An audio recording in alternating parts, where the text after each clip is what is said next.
Shalom, shalom, shalom. Let's see how this is sounding.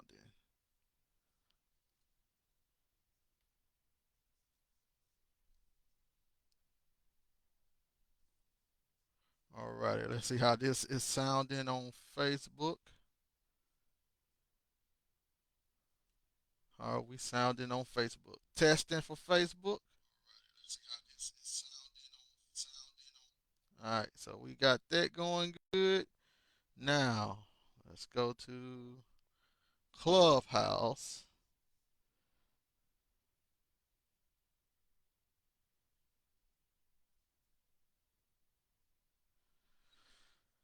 Alrighty, we are good on all platforms. Finally, sorry that it's taking so long uh, about this.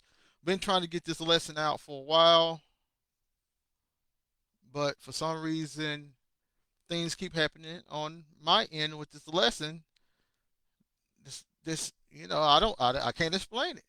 Everything is going wrong dealing with this lesson. So I'm gonna see if I can bring this lesson out today. Hopefully, there will be no problems with the internet and etc. Y'all know last time internet went out, then the power went out, and now StreamYard isn't working today. So you know all obstacles trying to stop me from getting this lesson out, but I'm gonna get it out as much the best way I can. So shalom to everybody that's listening in. What we're gonna do today, we're going to attempt to go over those mystery numbers inside of Daniel. The time, times and a half, the 1,260 days, the 1,290 days, the 1,335 days. These things have eluded the mind of Bible followers for decades and centuries, even. So today, we're going to go through and show exactly what Daniel was trying to explain dealing with these numbers. So it's going to be broken off in sections. First thing first, you got to understand what led up to Daniel using these numbers. What was Daniel trying to explain to the children of Israel? Because we have a tendency to forget that the children of Israel was going through certain events here Daniel in the Babylonian captivity and etc. So what we have done, we have disconnected the original audience, the original recipients of the letter, and we have included ourselves. So we excluded them, and we have included ourselves, which is definitely not what we're supposed to do. It's bad hermeneutics, and it's plain out ridiculous for us to try to take the scriptures away from the original meaning just to include ourselves. So what we're going to do today, we're going to go through the sections and we're going to chop it up so we can find out how Daniel got to the understanding that he got to and what Daniel was trying to explain to the children of Israel dealing with these certain dates. So we got to go to the beginning where it all started, dealing with seasons and etc. Because Daniel was very intelligent. Daniel dealt with astronomy and etc. So he was in a league of his own. He learned. He's sort of like Moses. He learned from um, inside of the king's palace, where they learned all of the deep knowledge and etc. So that's what Moses was doing. Moses, we got to understand when we're reading Torah, especially the first five books. Moses is coming from Egypt. Moses is going off of more of the things he learned while he was in the king's court. And as Philo explained to us from the ancient Israelite perspective, they thought Moses was a genius, right? Moses was the most at that time period to them the wisest person that has ever been known, ever been created by the Lord, and etc. Ever been birthed by a woman. Moses was. Moses had learned from the Greeks, the Persians, the Egyptians, and etc. because he was in the king court and during all of the time when they was making laws and they was creating treaties and etc. Moses was able to talk and be taught by these wise men. So when the Torah is being formulated, Moses is not saying, he's not creating new information. So this is why when they start reading, especially Genesis and etc., they be like, hey, that flood story, that sounds like the Epic of Gilgamesh. And that dealing with Adam and Eve, that sort of sound like Enki and all these things. It's because Moses has all of this understanding. So he formulated it in a way that the children of Israel could learn about their God. So, of course, the information sounds similar because he was there hearing the information. He just made it in a way that was supposed to be fluent to the Israelites. And what people have done, they have taken that information that originated in Egypt and Mesopotamia and etc., which was used for parables and etc. They have taken that information and now they have made it hyper literal. So now when people go into Asia and they find the story of Abraham and Sarah originated in the continent of Asia, now you have a fighting amongst scholars because they're saying, hey, this information is so similar to that, then it has to be plagiarized and etc. No, in the ancient Asian world, they knew that these things was parabolic. So that's not saying that these people did not exist. It's saying the story that's surrounding these people is written parabolically in order to teach deeper information. And this is how Paul, when Paul finally gets the Holy Spirit, see, people sleep on Paul and they don't like Paul because they don't understand what Paul was trying to do. Paul was born during the time, or he was resurrected in the time dealing between the old covenant and the new covenant. So now Paul having the Spirit, he's explaining. Let me show you real fast before we go into what's going on in Genesis, because Moses was pretty much doing the same thing. It's just Paul did it to those more from the Hellenized world, while Moses was doing it more for those that was coming out of the Egyptian world. So all of these worlds was always already influenced by other cultures. So Israel did not try to convert people over like they do today. They wasn't trying to convert people over to their culture. They was trying to show people how their culture and that outside culture can flow fluently. But their cultures are flowing fluently within the rules and regulations of their God. And what people's trying to do, they're trying to create a whole different conversion, and that's not even what they was doing in the ancient world. So let me show you real fast. I'm gonna give you an example. You go to Romans 7 and 6. So this is after Paul received the Holy Spirit. You go to Romans 7 and 6. It says, but now we are delivered from the law. And people want to make that be the law of Moses, per se. But the way that they use law interchangeably in the first century, remember the Messiah called the book of Psalms, well, the book of Psalms that he was quoting from dealing with David, he called that the law. He said, is it not written in your law that ye are gods? He's quoting from the book of Psalms. So he's calling that law. So law is all of the things that they followed for understanding, for instruction. So these stories was written parabolically for instruction. So they call this law as well.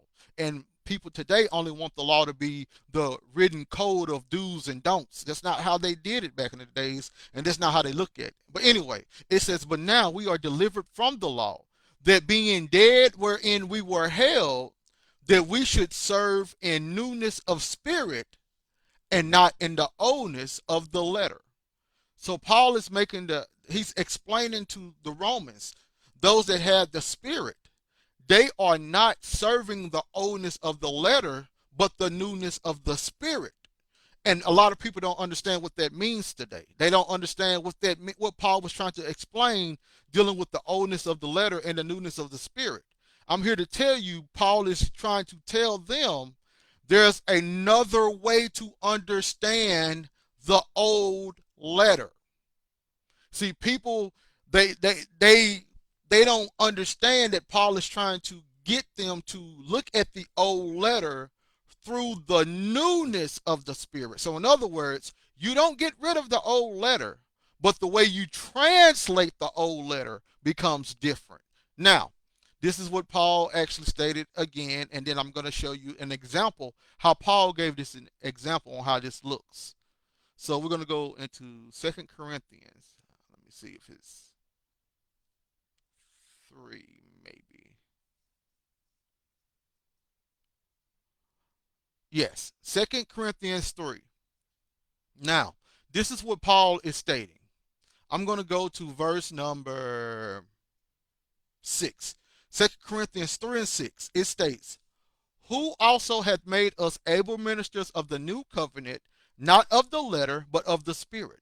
For the letter killeth, but the Spirit giveth life.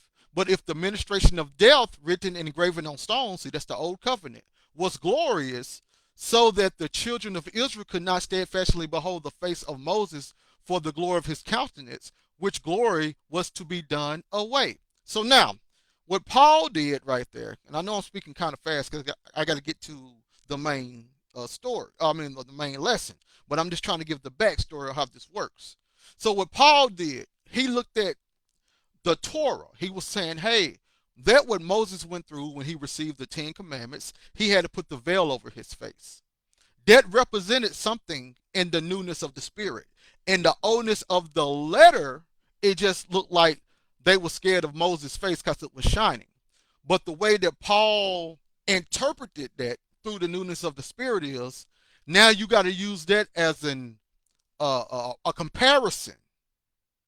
Just like the glory that Moses received from heaven, that's symbolic for the glory of the law. And as the glory of the glory on Moses' face was going to leave, because it didn't, his face didn't shine forever.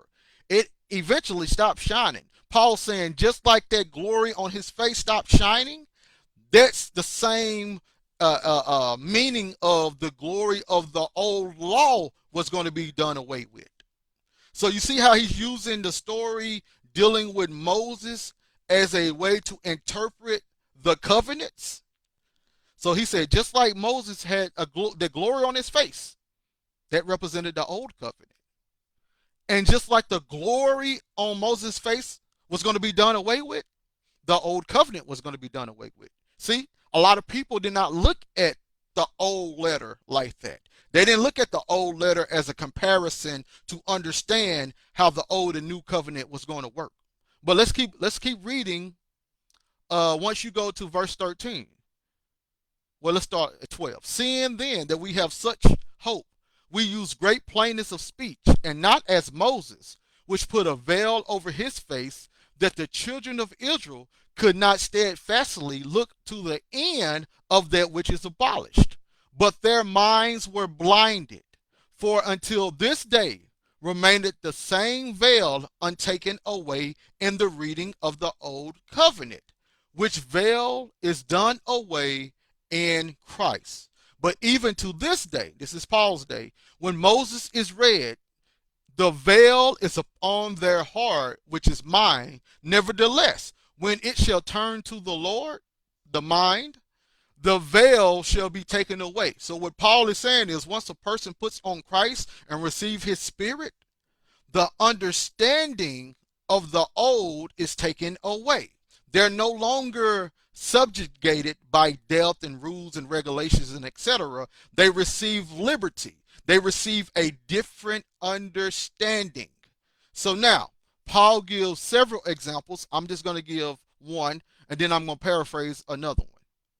If you go to Galatians 4, this is going to be the oldness of the letter compared to the newness of the Spirit. Galatians 4, verse number 21. Tell me, ye that desire to be under the law, do you not hear the law? For it is written that Abraham had two sons. So you see right there how Paul is using the law, dealing with the story of Abraham and Sarah and Hagar. He called that laws. This is for the people who want the law to only be the Ten Commandments and the do's and don'ts. No, all of it was considered the law. All of it was used for instruction. So now, tell me, ye the desire to be under the law? Do you not hear the law? For it is written that Abraham had two sons, the one by the bondmaid, the other by a free woman. But he who was of the bondwoman was born after the flesh, but he of the free woman by the promise. Which things are an allegory, are an parable.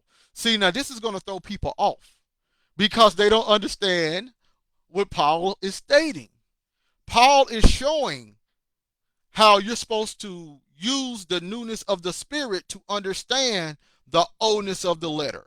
So Paul is looking at the oldness of the letter. He's looking at the plain story dealing with Abraham, Hagar, Sarah, Ishmael, Isaac. He's looking at the plain story. But now he's finna give it the new interpretation through the newness of the Spirit. So now he's saying these things are an allegory, aka here comes the newness of the Spirit. For these are the two covenants. See, in the oldness of the letter, it doesn't say these are two covenants. It's just a plain story about Abraham and his family. But now in the newness of the Spirit, we find out that these things are an allegory. For these are the two covenants, the one from the Mount Sinai, which gendered to bondage, which is Hagar. For this Hagar is Mount Sinai in Arabia. Now, in the old covenant, in the oldness of the letter, where does it say Hagar represents a mountain? Where, go to your Genesis and find this story and see, does it say Hagar here represents Mount Sinai in Arabia, which the descendants of Abraham is going to go to about 400 years later? It doesn't say that. But Paul, having the newness of the Spirit, having put on Christ, now he can interpret the oldness of the letter a different way. So now he's looking at the oldness and he's interpreting it, saying this actually stands for that. So this Hagar is actually Mount Sinai in Arabia, and answered to Jerusalem, which now is and is in bondage with her children. But Jerusalem, which is above, so now Paul is going to the Garden of Eden. Jerusalem, which is above, heavenly Jerusalem, that's where the Lord stays. That's the Garden of Eden. Jerusalem, which is above, is free, which is the mother of us all. So now he took that Eve narrative, because Eve was supposed to be the mother of all living things, and Paul, he interprets that oldness different as well, and now he actually makes heavenly Jerusalem be the mother of all instead of Eve. So Paul is demonstrating how you're supposed to interpret the oldness of the letter through the eyes of the Spirit. Now, I'm telling you, you probably shouldn't do that personally yourself in today's time because you might mess it up. Go ahead and just let the people in the Bible, they interpret it. I don't think that you should come today with new interpretations. They interpreted all was supposed to be interpreted for us.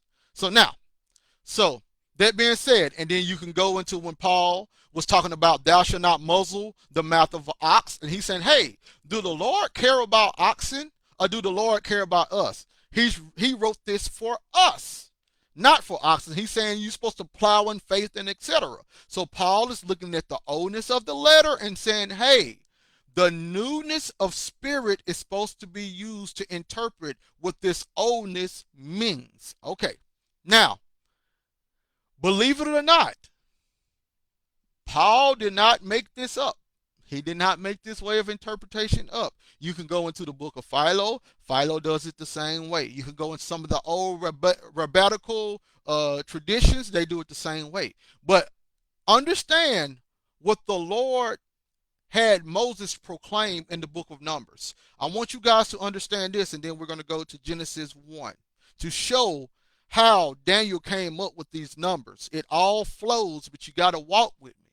We can't bypass it. It's going to be kind of long, but you could take your notes. It's all recorded for you to go listen to later on. But this is what the Lord proclaimed. This is for the people, all the people who come to us and say, hey, the letter says this, this is what's supposed to occur. The Bible had already explained to us that the oldness of the letter wasn't the point. The newness of the spirit, which was used to interpret the oldness of the letter, was the point. So, in other words, the Holy Spirit came, and when the Holy Spirit came, the Holy Spirit actually gave the true understanding on what the words meant. The Lord is a poet indeed. So you go to Numbers 12 and 6. Let me show you how this works. The Lord proclaimed this in the beginning, and everybody skipped over it. This proclamation of understanding scripture was there in the beginning. Numbers 12 and 6 says, and he said, hear now my words, because he's talking to Aaron and Miriam. He said, hear now my words. If there be a prophet among you, I, the Lord, will make myself known unto him in a vision and will speak unto him in a dream. So, the Lord makes himself known in visions and dreams.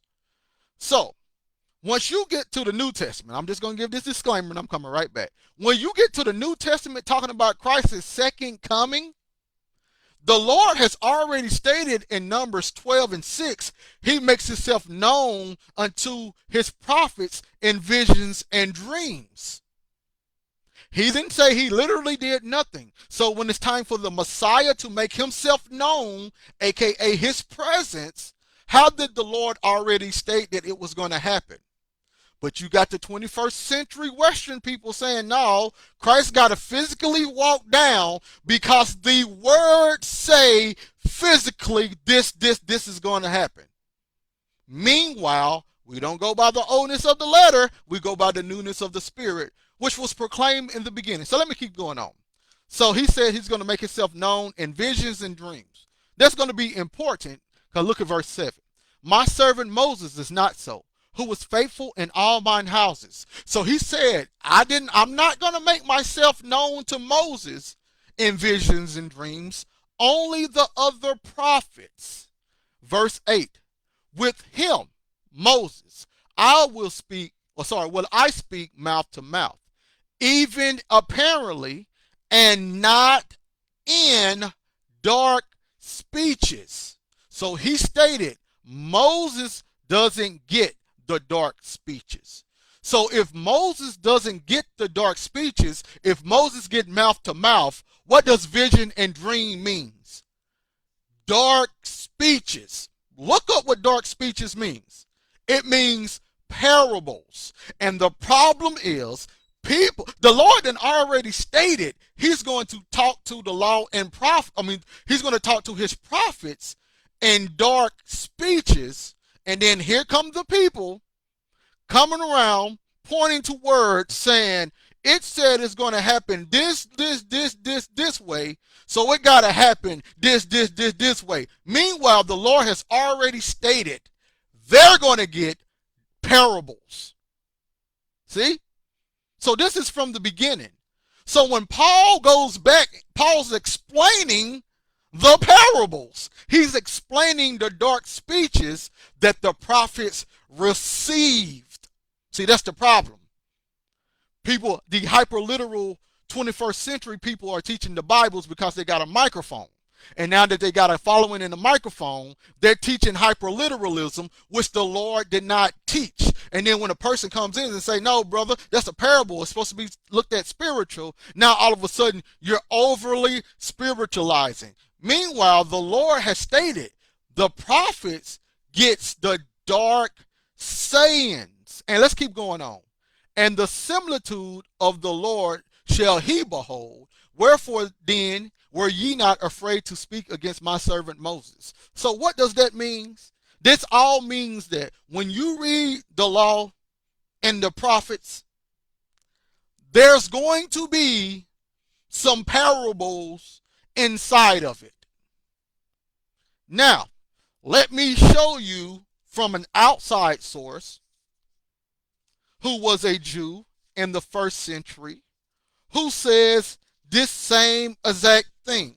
You got Josephus, the first century priest. This is what he says in his preface when he creates the Antiquity of the Jews. This is what he says. He said, I exhort therefore my readers to examine this whole undertaking in that view. For thereby it will appear to them that there is nothing therein disagreeable either to the majesty of God or to his love to mankind. So you see how the old Jews, priests believed God loved all mankind and not just Israel? See, that's something new. Once again, these are the new people coming in with this heresy, talking this ridiculous crap, Israel only and all that stuff. They did not believe that in the ancient world. You guys are making this up. So it says, for all things have here a reference to the nature of the universe, which our legislator speaks some things wisely. He's talking about Moses, but enigmatically. Enigmatic means difficult to understand or to interpret, mysteriously. He says Moses speaks some things wisely, but enigmatically, and others under a decent allegory, but still explains such things as required a direct explication plainly and expressly. So we literally have a first century Jew who was a priest and a historian, a real Jew, not the people who don't know, but a real Jew who knew his lineage, who traced his lineage back to the Hasmoneans and the original Aaronic priesthood and etc. He's explaining, hey, Moses spoke some things enigmatically, aka hard to understand. He also spoke some things under a decent allegory, and other things he gave direct explanations for. Now, when the people come to you and bring the Torah to you, did any of those people say, hey, some of the things Moses said is enigmatic language, aka hard to understand? The other things that Moses said is under a decent allegory. Did anybody ever tell you that when you're reading Torah? But you got the people in the ancient world telling you this. So they all knew there was some allegory. There was some enigmatic language. There was some things that was hard to understand. So when the New Testament comes with the Holy Spirit, they explain the things that was in parables, the things that was hard to understand. So don't come to me talking about the word says this, and that, when we have already been told the prophets get parables and Moses spoke some things hard to understand, other things and allegories and so forth and so on.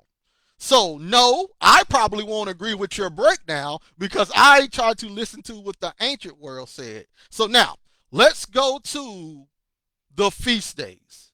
We're going to show how these things originated. If you want to talk about these numbers, you got to understand the flow of what Moses was bringing out first. So everyone open up your book. If you got a Bible, open up your Bible. We're going to go to Genesis 1 and 14. This is what Genesis 1 and 14 says. If you want to understand Daniel, dealing with the times and a half, dealing with the 1,260, dealing with the 1,290, dealing with the 1,335 days. If you want to understand Daniel, you have to understand Genesis 1 and 14. You have to understand Genesis 1 and 14. This is what Genesis 1 and 14 says. In the flat reading, it says, and God said, let there be lights in the firmament of the heaven to divide the day from the night, and let them be for signs and for seasons and for days and years. So, in the flat reading from the English translation, he's talking about he created the lights in the heavens, but there was a purpose for the lights in the heavens. See, people want the purpose just to be so you can go outside and see. You can see at nighttime, you can see at daytime. No, the Lord is making a way via how Moses is bringing the information to Israel.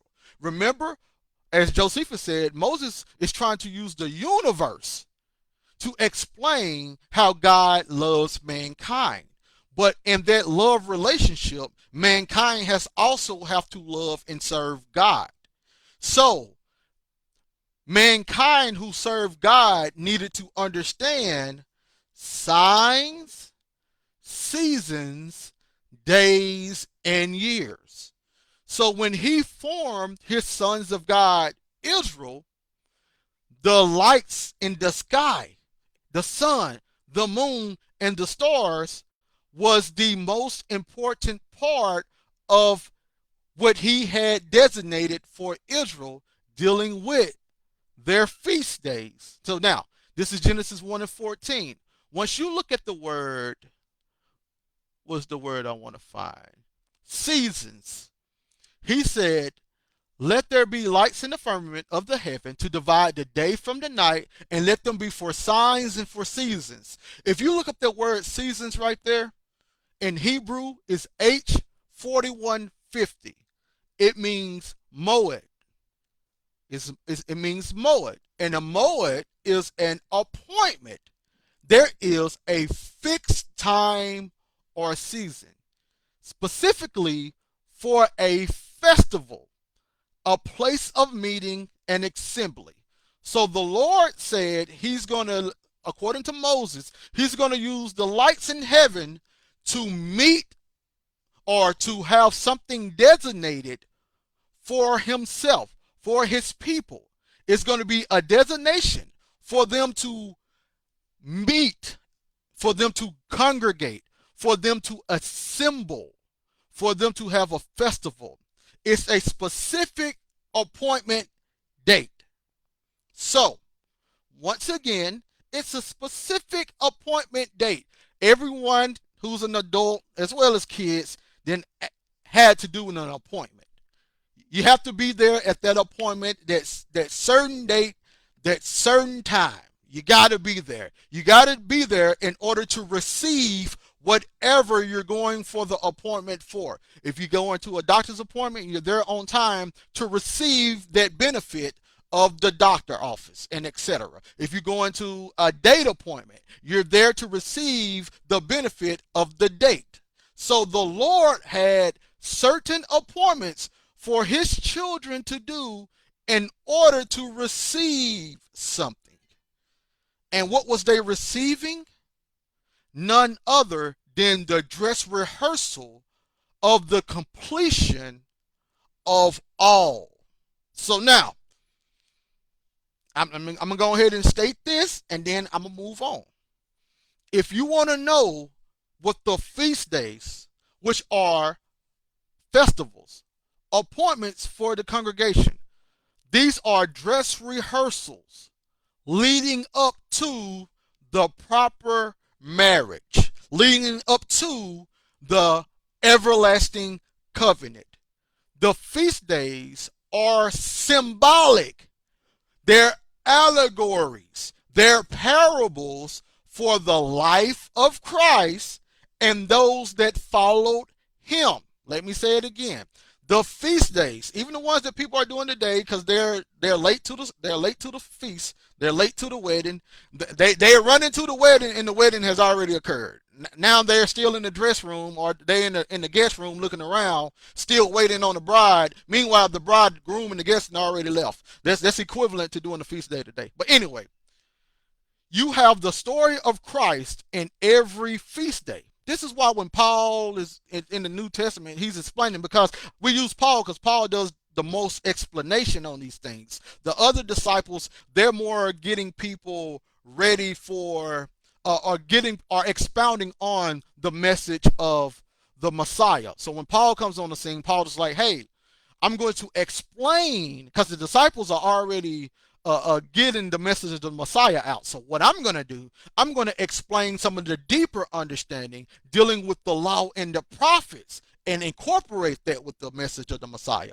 So Paul comes around, he say, hey, Jesus Christ, he's our Passover.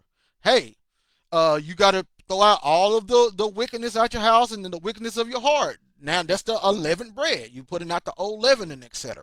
So Paul he's going through, he's showing people how to understand the true meaning of the feast days. So when he's speaking, he's like, when the author of Hebrews and etc. when they're speaking, they're saying, hey, the feast days, the law, is a shadow of the great things to come. See, but here we go. The shadow means parable. Once again, it's explaining you guys are eating, but there's a deeper meaning to this. But let's continue on. So let me show you an example of a moed. MOED. This is H4150. Let me show you an example of that designated time in which the feast day leads to something else. So, in other words, the feast day is the appointed time in which the Lord does things. And if you look at what happened during the feast days of the Lord doing things, you actually understand what he's accomplishing. So, if the Lord had a stopwatch, or if the Lord had a calendar, and the Lord want to do something, he's going to use his feast days to do it.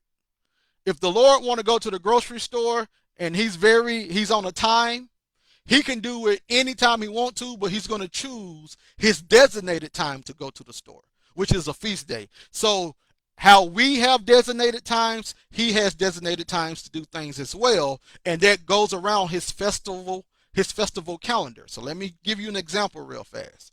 If you go to Genesis 18, and I hate to tell you guys, some of these things are not going to be found directly in the first 5 books of Moses and the Law and the Prophets. Israel, ancient Israel. Now, we're talking about today, people like, hey, that's not in the Bible. You got to understand. These documents were floating around, and the Council of Nicaea actually formulated what was considered canonical and non-canonical from earlier traditions. But there was plenty of documentation, plenty of information floating around explaining in detail what ancient Israel believed. So I rather use their commentary on what they believe before I use a modern day scholar commentary or a person who just standing up in the pulpit's commentary. I want to go to the horse's mouth. So if I can find real Jews, and I'm not saying today people ain't real Jews, but let me make a clarification. If I can find real Jews who actually knew their bloodline and can trace it, them writing about what they believe, then I'm going to go to what they believe. And a lot of people don't like it today because it contradicts what people in the 21st century believe. See, the ancient world believed different than what the modern world believed. So now, this is Genesis 18 and 14. This is what it states. Is anything too hard for the Lord? At the time appointed, I will return unto thee according to the time of life, and Sarah shall have a son. He said at the time appointed. That means Moed right there. See, H4150. At that time appointed, that place appointed, that festival time appointed, I'm going to return and Sarah is going to have a son. All right, you go to Genesis 21 and 2. It states, for Sarah conceived and bare Abraham a son in his old age at the set time, Moed, of which God had spoken to him. So the time appointed, the set time, that's when Sarah had a son. Now y'all remember I stated that Moed is it's the time of the Lord's festival calendar, which he operates and he does things. So we're going to go to the book of Jubilees, which was found at the Dead Sea Scroll. There was more copies of Jubilees than any other book, according to the scholars, than any other book found at the Dead Sea Scrolls. In the Dead Sea Scroll community. So while we are thinking that maybe the Jews should have had more Isaiahs and had more Zephaniahs and Zachariahs and had more Torah, first 5 books and this and that. No, they had more Jubilees. Why? Because the book of Jubilees actually broke down the history of what Israel believed. So the book of Jubilees would be more of an in-depth study of Torah. So let's look at what happens. This is Jubilee 16, verses 12 and 13.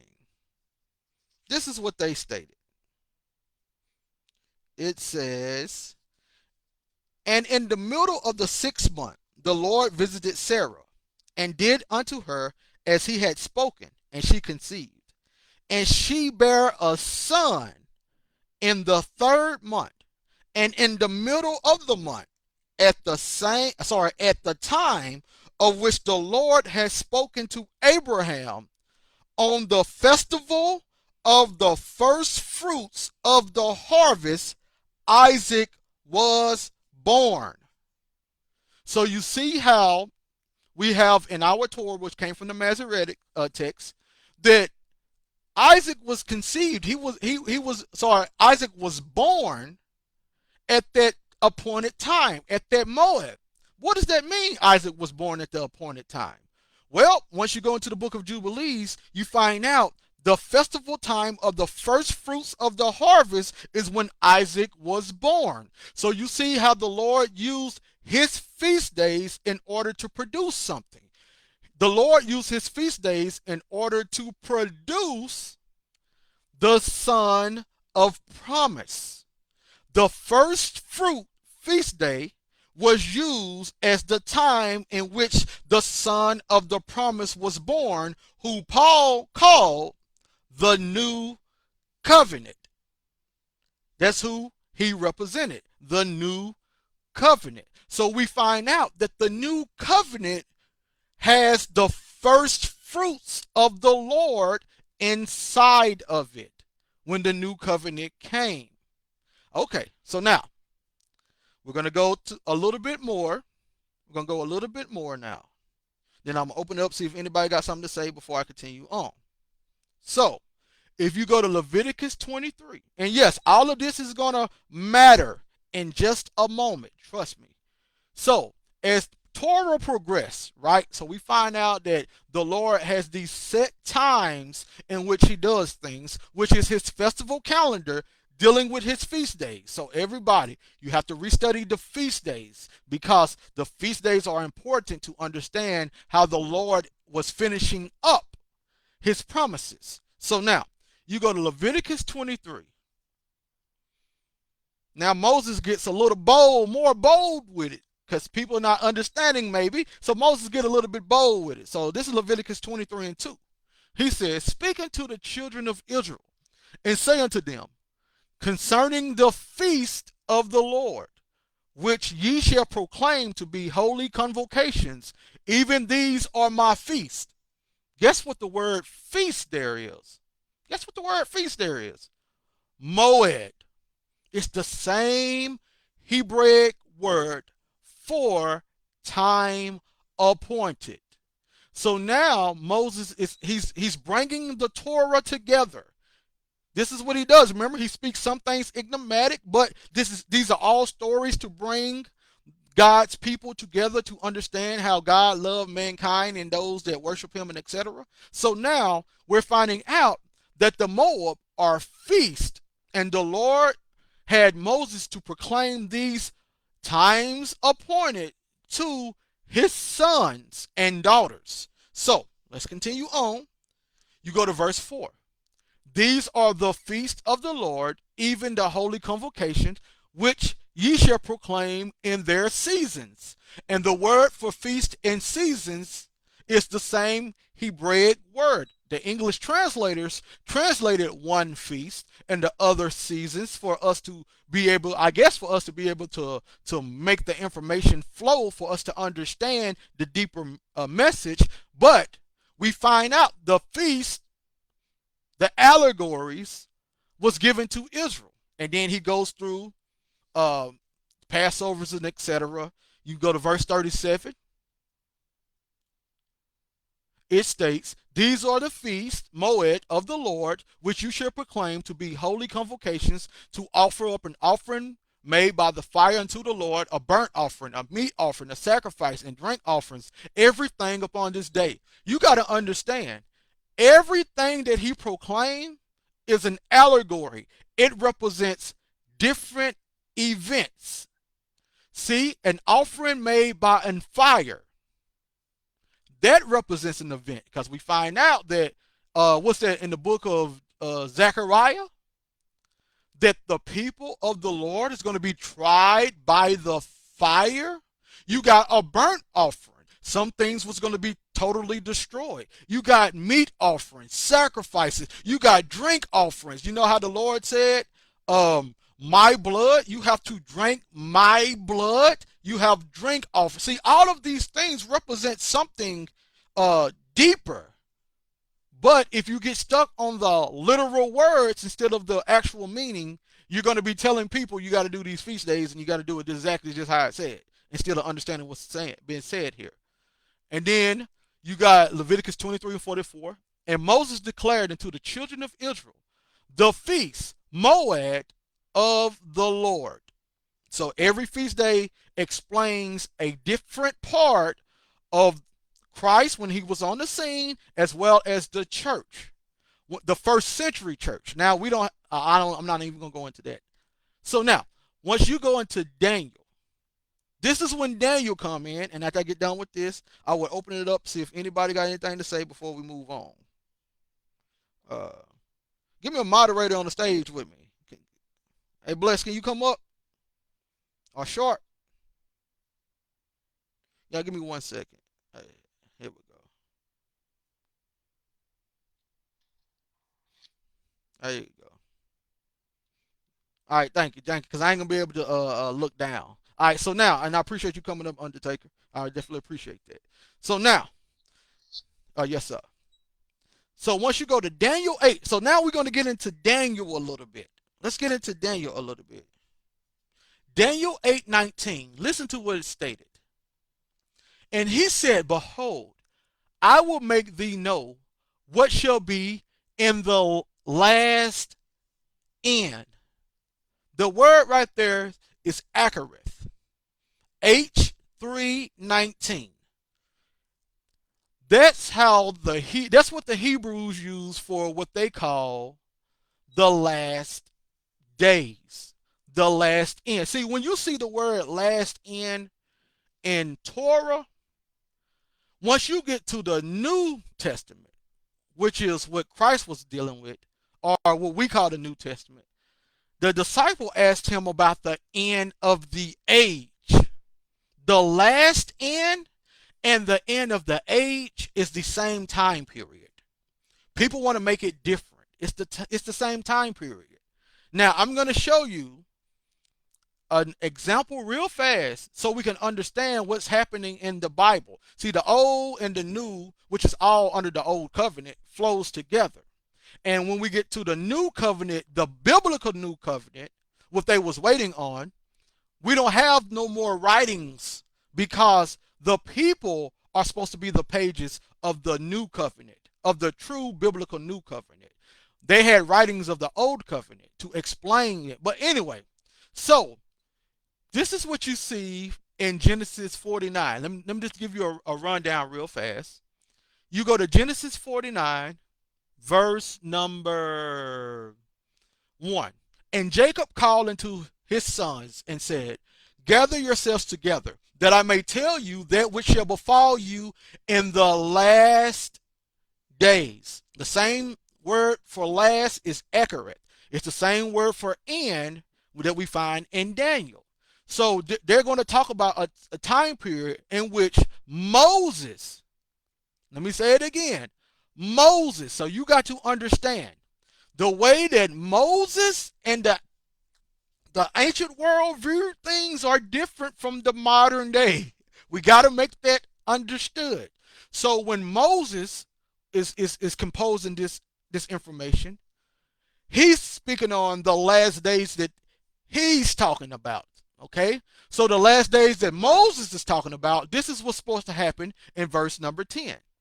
The scepter shall not depart from Judah, nor a lawgiver from between his feet, until Shiloh come, and unto him shall be the gathering of the people, or the expectation of the nations. So, according to Moses, the last days that he's preaching and teaching, not the last day that Americans are preaching and teaching, but Moses is the time period in which the Messiah walked the earth. Now, keep walking with me before you say, no, that can't be. You go to Deuteronomy, I think it's Deuteronomy 31. Let me see if I can find it. Let me see if it says in that day, the latter days. Right here, Deuteronomy 31:29. This is dealing with the Song of Moses. He says, "For I know that after my death," that's Moses, "you will utterly corrupt yourselves and turn aside from the way which I have commanded you." So he's talking about what's going to happen when he dies. Okay. So Moses is finna go over a long time period that people overlooks. So when Moses dies, he says, "I know you guys are going to utterly corrupt yourself." But then he says, "and evil will befall you in the latter days." The word latter right there is the same word. Let me get there. Uh, H319, Akereth. It means last or end. So Moses is going to talk about the time that happens in the latter days. He said, "Evil will befall you because you would do evil in the sight of the Lord to provoke him to anger through the work of your hands." So Moses is explaining, "I know that you guys are going to do evil. You're going to corrupt yourselves when I die. But in the last days, evil will befall you." So something was designated for Israel in the last days. See, something was going to happen to Israel as they lived in the promised land. But now Moses is explaining something that's going to happen to them at the end of the game. See, the game is over in the last days. There's no more game after the last days game. And people want the last days game to be continued forever. No, remember, Genesis 49 explained that the Messiah was going to come in the last days that Moses spoke on. So now, Paul makes this clear, does he not? In Galatians 4. Galatians 4 and 4. "But when the fullness of the time was come, God sent forth his son, made of a woman, made under the law." So now Paul is saying, when the fullness of time, see, there's no more fullness of time after the fullness of time.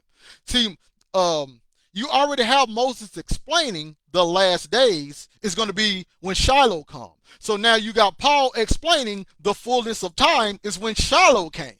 So now you got a couple of more, and then I'm going to go back to what Daniel is talking about and what Daniel has got going on. So you go to Daniel, sorry, you go to X. Let's go to X. You go to X 2. This is what, listen to how Peter quoted Joel. This is Acts 2:16 and 17. "But this is that which was spoken by the prophet Joel." So he's explaining that what Joel is talking about is happening in his time period. He says, now he explains it. He adds a little bit more to what Joel said for the people to understand the time. He said, "And it shall come to pass in the last days, said God, I will pour out my spirit upon all flesh." So either Peter had a different Torah than we have today, or the Lord told Peter this when he received the Holy Spirit, or the Messiah explained this to the disciples off record. But regardless how we look at it, Peter is exclaiming that they are living in the last days that Moses spoke about. The book of Hebrews, Hebrews 1 and 2, "hath in these last days spoken unto us by his Son." So the author of Hebrews is explaining the last days Moses spoke about was first century when he lived. So once you get to Matthew 24, they're asking him, the Messiah, when is going to be the end of the age. Okay, so we're good there. That's the last days. We should be understanding this is why the New Testament is so important, because it explains the things that, how the last days that Moses spoke about came to be. So now back to Daniel, And sorry about that little rabbit hole. I just had to explain so we can see what Daniel was talking about. So you go to Daniel 8 and 19. It stated, and he said, behold, I will make thee know what shall be in the last end of the indignation. For at the time appointed, the end shall be. That's what the word for time appointed is. None other than Moed, right? None other than Moed. That's the end of the festival calendar. So, according to Daniel, the end of that festival calendar was given to him in an interpretation. And I know people want Daniel 8 to be about, quote unquote, they want Daniel 8 to be about the Maccabees. So if Daniel 8 is about the Maccabees, then this can't be about the end of the festival calendar. I want to read a quote real fast from Josephus, and then I'm going to come right back to where we are at. So this is what Josephus says in Antiquity of the Jews, Book 10, Chapter 11, Section 7. I'm going to start at lines 272. I'm going to read down to 276, just so you can understand how this prophecy is supposed to work. You got to love this ancient Hebraic documents to explain to us a little bit more how this is supposed to work from their mindset. It says, Daniel, who saw these visions in the plain of Susa, and he had informed us that God interpreted the appearance of this vision after the following manner. He said that the ram signified the kingdoms of the Medes and Persians, and the horns those kings that were to reign in them, and that the last horn signified the last king. Now, if you go to Daniel 8, this is exactly what he's talking about in Daniel 8. So let's keep going. It says that the he goat signified that one should come and reign from the Greeks, who should twice fight with the Persian and overcome him in a battle, and should receive his entire dominion. That by the great horn which sprang out of his forehead of the he goat was meant the first king, and that the springing up of four horns upon its falling off, and the conversion of every one of them to the four quarters of the earth, signified the successors that should arise after the death of the first king, and the partition of the kingdom among them, and that they should be neither his children nor his kindred that should reign over the habitable earth for many days, and that from among them there should arise a certain king that should overcome our nation and their laws, and should take away our political government, and should spoil the temple, and forbid the sacrifice to be offered for 3 years' time. And indeed, it so came to pass that our nation suffered these things under Antiochus Epiphanes, according to Daniel's visions. Okay, then you got the people saying, see, right there, that's the Maccabees. So it can't be the festival calendar, the end of the festival calendar, because you just proved my point. That's talking about the Maccabees. Let's continue reading. It says, and indeed it so came to pass that our nation suffered these things under Antiochus Epiphanes, according to Daniel's vision, and what he wrote many years before they came to pass. In the very same manner, Daniel also wrote concerning the Roman government, that our country should be made desolate by them. All these things did this man leave in writing, as God has showed him to him, insomuch such as read his prophecies and see how they have been fulfilled, would wonder at the honor wherewith God honored Daniel. So we have it right there. I don't know what we need to go further. Once again, we got an ancient Jew explaining these things happened in the ancient world, and people still waiting for it to happen today. It doesn't make sense. But the point is, we see how some of the Jews, I can't say all of them, but some of the Jews is looking at Daniel's prophecy in Daniel 8 and saying, hey, that's about Antiochus Epiphanes. and dealing with the Roman government. So, this is how you can see in Daniel 8:19, he's saying that this is going to be the last end of the indignation, for at the time appointed, the end shall be. The end of the festive calendar. But we're not done. Daniel 11:27 states, and both these kings' hearts shall be to do mischief, and they shall speak lies at one table, but it shall not prosper, for yet the end shall be at the appointed time. That's the Moab. So we literally have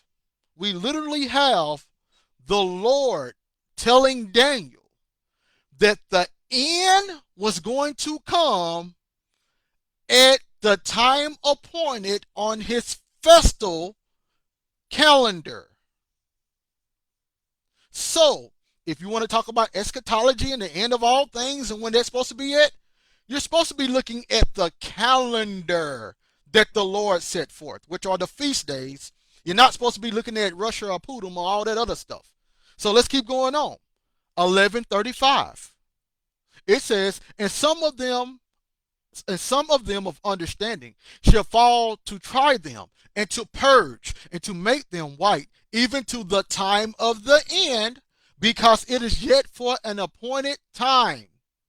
So there's going to be purging of some, all the way up until the time, because it is for an moed, a time appointed, a specific feast day to be fulfilled. Not the oldness of the letter, but what it actually meant. The newness of the spirit, what it actually meant when that feast day was going to be fulfilled. This is why preterists have the doctrine we have, because we actually understand what all this is talking about. So now, let me go to Daniel 12:7. This is what Daniel 12:7 states. It says, and I heard the man clothed in linen, which was upon the waters of the river, which when he held up his right hand and his left hand unto heaven, and swear by him that liveth forever, that it shall be for a time, times and a half. And when he shall have accomplished to scatter the power of the holy people, all these things shall have been finished. Once again, it stated, for a time and times. If you look up that word, it's Moed. For a Moed, Moeds and a half. So the Lord is saying, when the accomplishments of my festival calendars are complete, the power of the holy people, that will be Israel, would have been scattered. And when I have scattered the power of the holy people, everything I have given you, Daniel, will be completed. See, a lot of people don't know why the power of the holy people had to be scattered in the first place, but we will go through that later. So now I'm going to open it up to see if anybody got anything to say before we continue on, and we're going to actually go through another section, and then we can open up these Moabs. So, does anybody got anything to say right now? This is the time that I open up to see if anybody got anything that they need to say.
All praises to the Most High, and thank you for your comments. And yes, sir, indeed, that Genesis is powerful, and you're already familiar with the Book of Jubilees, and I say that a lot of people should go ahead and purchase the book and get familiar with it, because even if you don't agree with all the information, it's important to understand how ancient Israel looked at their information.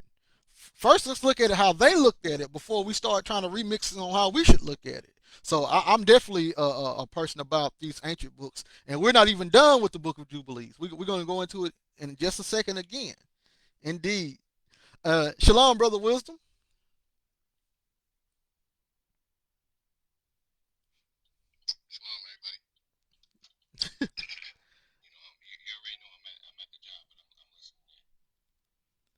All praises, all praises. All righty. Let me see if anybody got anything in the chat. Okay. All right, let's continue on. Thank everybody just listening on TikTok as well as Facebook. Hey, TikTok, I heard y'all gonna be gone pretty soon, so y'all better go ahead and live it up. But all praises. So we're gonna go to Daniel 7 now because all of this is important. See, dealing with these Moads, dealing with these feast days and etc. We're gonna go to Daniel 7. We finna turn the world on its head a little bit. We're gonna turn the world on its head because this once again dealing with the feast days. And remember, not the oldness of the letter, but the newness of the spirit. Remember, that's how you're supposed to look at it. So Daniel 7 and 8. Let's get ready to turn the world on its head. I considered the horns, and behold, there came up among them another little horn, before whom there were three of the first horns plucked up by the roots. And behold, in this horn were eyes like the eyes of man, and a mouth speaking great things. All right, so we're at this little horn now. Verse 11. I beheld then because of the voice of the great words that the horn spake. I beheld, even till the beast was slain, and his body destroyed, and given to the burning flame. All right, we're going to read 20 to 21 now. And of the 10 horns that were in his head, and of the other which came up, and before whom three fell, even of that horn that had eyes, and a mouth that spake very great things, whose look was more stout than his fellows. I beheld, and the same horn made war with the saints and prevailed against them. All right, sweetie. Now, verse number 25. So we done found out all these things about this little horn. He speaks great words. He comes up during the fourth beast, which we should know is the Roman Empire and etc. Nobody of the ancient world takes it past Roman Empire. People in the modern world, they take it past the Roman Empire and make it be whoever they want it to be. But let's look at some of the the ancient world. So first of all, I'm going to read verse 25 through the Young's literal translation because he translated this literally, and look how it flows. This is Daniel 7:25. And words as an adversary of the Most High, it doth speak, and the saints of the Most High, it doth wear out, and it hopeth to change seasons and law, and there are given into its hands till a time and times and division of times. Now that sounds like Moed, right? But the word there for time, it's in Daniel 7:25, is actually Zuam, H2166, and it means a season and time itself. But this is not talking about God's festival calendar. This is talking about more of a season in which mankind has influence in. So this isn't designated for God's festival calendar. This is dealing with man's calendar, but this is still happening in the time of a Moab. So this is still happening in the time of God's festival calendars, but this isn't talking about he's going to have this power through God's feast, God's appointed feast. No. In fact, I would go on to say that this is supposed to happen during the fulfillment of one feast day instead of all of the festival calendars or multiple feast days. But that's just my personal opinion. Just understand that this word for times, times and a half, has nothing to do with Moab, right? So now Moed. So now this guy, he's wearing out the saints, and he's thinking he has a thought to change times and laws. And the first thing a person do, they go to the Pope, and they say, "See, that's what the Pope did. The Pope is up there changing times and law. He made the Sabbath day be Sunday and all that stuff." Or they go to the preacher, the Christian preacher, and say, "Look, the Christian preacher is saying that you don't have to follow the law, Moses no more, or he's changing times and laws and etc." So they go to all of this carnal people, try to find out who this man of sin is, or sorry, who this little horn is, which is definitely be the man of sin, who this is. But once you actually look at the phrase of what he said, this is what he said. And he said this for a specific reason. He said he's going to think to change times and laws. If you go to Daniel 2, this is what Daniel 2 says. Daniel 2, 20 through 21. Daniel answered and said, but blessed be the name of God forever and ever. For wisdom and might are his, and he changeth the times and the seasons. He removeth kings and setteth up kings. He giveth wisdom unto the wise and knowledge to them that know understanding. So understand right here, the Lord is the one that changed times and seasons. Okay? The Lord does that. This individual is going to come in and he's going to think to change times and laws. So this is bringing forth the individual who's trying to be like God. This is what Daniel was doing. This little horn, he's bringing forth an individual that's supposed to be, that wants to be like God, changing times and laws. So now we got to understand who Israel stated was going to change times and laws. Let me say this again, because this is when people get out of whack. This is when they get out of whack, and their doctrine start falling and failing them. Ancient Israel had an understanding on who was going to change times and laws.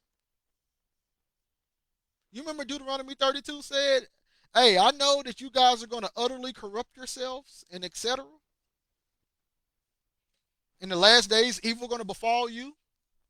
Why come he didn't say, "I know in the latter days, uh, a Gentile is going to come from a different place, and that Gentile is going to trick you guys, and you guys are going to fall for it, and that's going to cause you to be under the Gentile, and then judgment to come and all that stuff." He didn't say none of that. He put the blame on Israel, because Israel are the sons of God. They are the covenant people. You go back to Genesis 6. You go to Genesis 6. Those sons of God, they violated and they were judged. Now we have the, and I don't want to talk, don't talk to me about no replacement theology, because Genesis 6 sons of God are not Israel. So Israel, being the sons of God, replaced the Genesis 6 sons of God. So don't think Israel can get replaced as sons of God if they do the same dumb stuff that the Genesis 6 sons of God did, which was turn the world wicked. So don't come to me talking about replacement theology when we got Paul making this statement, and then I'm finna go to Jubilees. When Paul made this statement right here, Galatians 4 in verse number 4 and 5. But when the fullness of the time was come, God sent forth his son, made of a woman, made under the law, to redeem them that were under the law, that we might receive the adoptions of sons. Hold on, I thought Israel was already the adopted sons. So why is there a new adoptions of sons if Israel was already the adopted son and nobody else could be adopted? So don't come to me about no replacement theology when the whole Bible is a replacement theology. The whole entire Bible, the covenant got replaced, the kings got replaced, the priests got replaced, the laws got replaced. Don't tell me the sons of God can't get replaced. Get out of here with that. That covenant, that whole thing is supposed to be used in a negative way. Oh, that's replacement theology. Have you read the Bible? Have you read the Bible? Everything is replaced. Christ is the last Adam. Does he not replace the first Adam? Is that not replacement? Come on, man. Get out of me with this. But anyway, let's continue on. So, this is what's going on dealing with Jubilees 6. Let's not go to Jubilee 6 first. Let's go to first Enoch. We're going to go to first Enoch 72. And let's explain about these times and seasons and etc. And eventually laws. So this is first Enoch 72, 1 and 2. The book of the courses of the luminaries of the heaven, the relations of each according to their classes, their dominion, and their seasons, according to their names and places of origin, and according to their months, which Uriel, the holy angel, who was with me, who is their guide, showed me. And he showed me all their laws exactly as they are, and how it is with regard to all the years of the world and unto eternity, until the new creation is accomplished, who dureth until eternity. So according to the authors who wrote first Enoch, which is also found, some is found in the first century, in fragments and etc.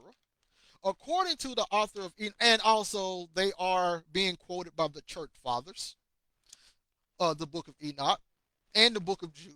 But according to the luminaries part, Enoch was showed the luminaries of the heaven. That would be the sun, the stars, the moon. You remember we read in Torah that Moses said that these was given for signs and etc. So now, this is what Enoch is saying. Enoch is saying that the luminaries was given for signs, for months, seasons, and etc. And he said he showed the laws exactly how they was until the new creation is accomplished. So in other words, Enoch is saying the luminaries is a countdown.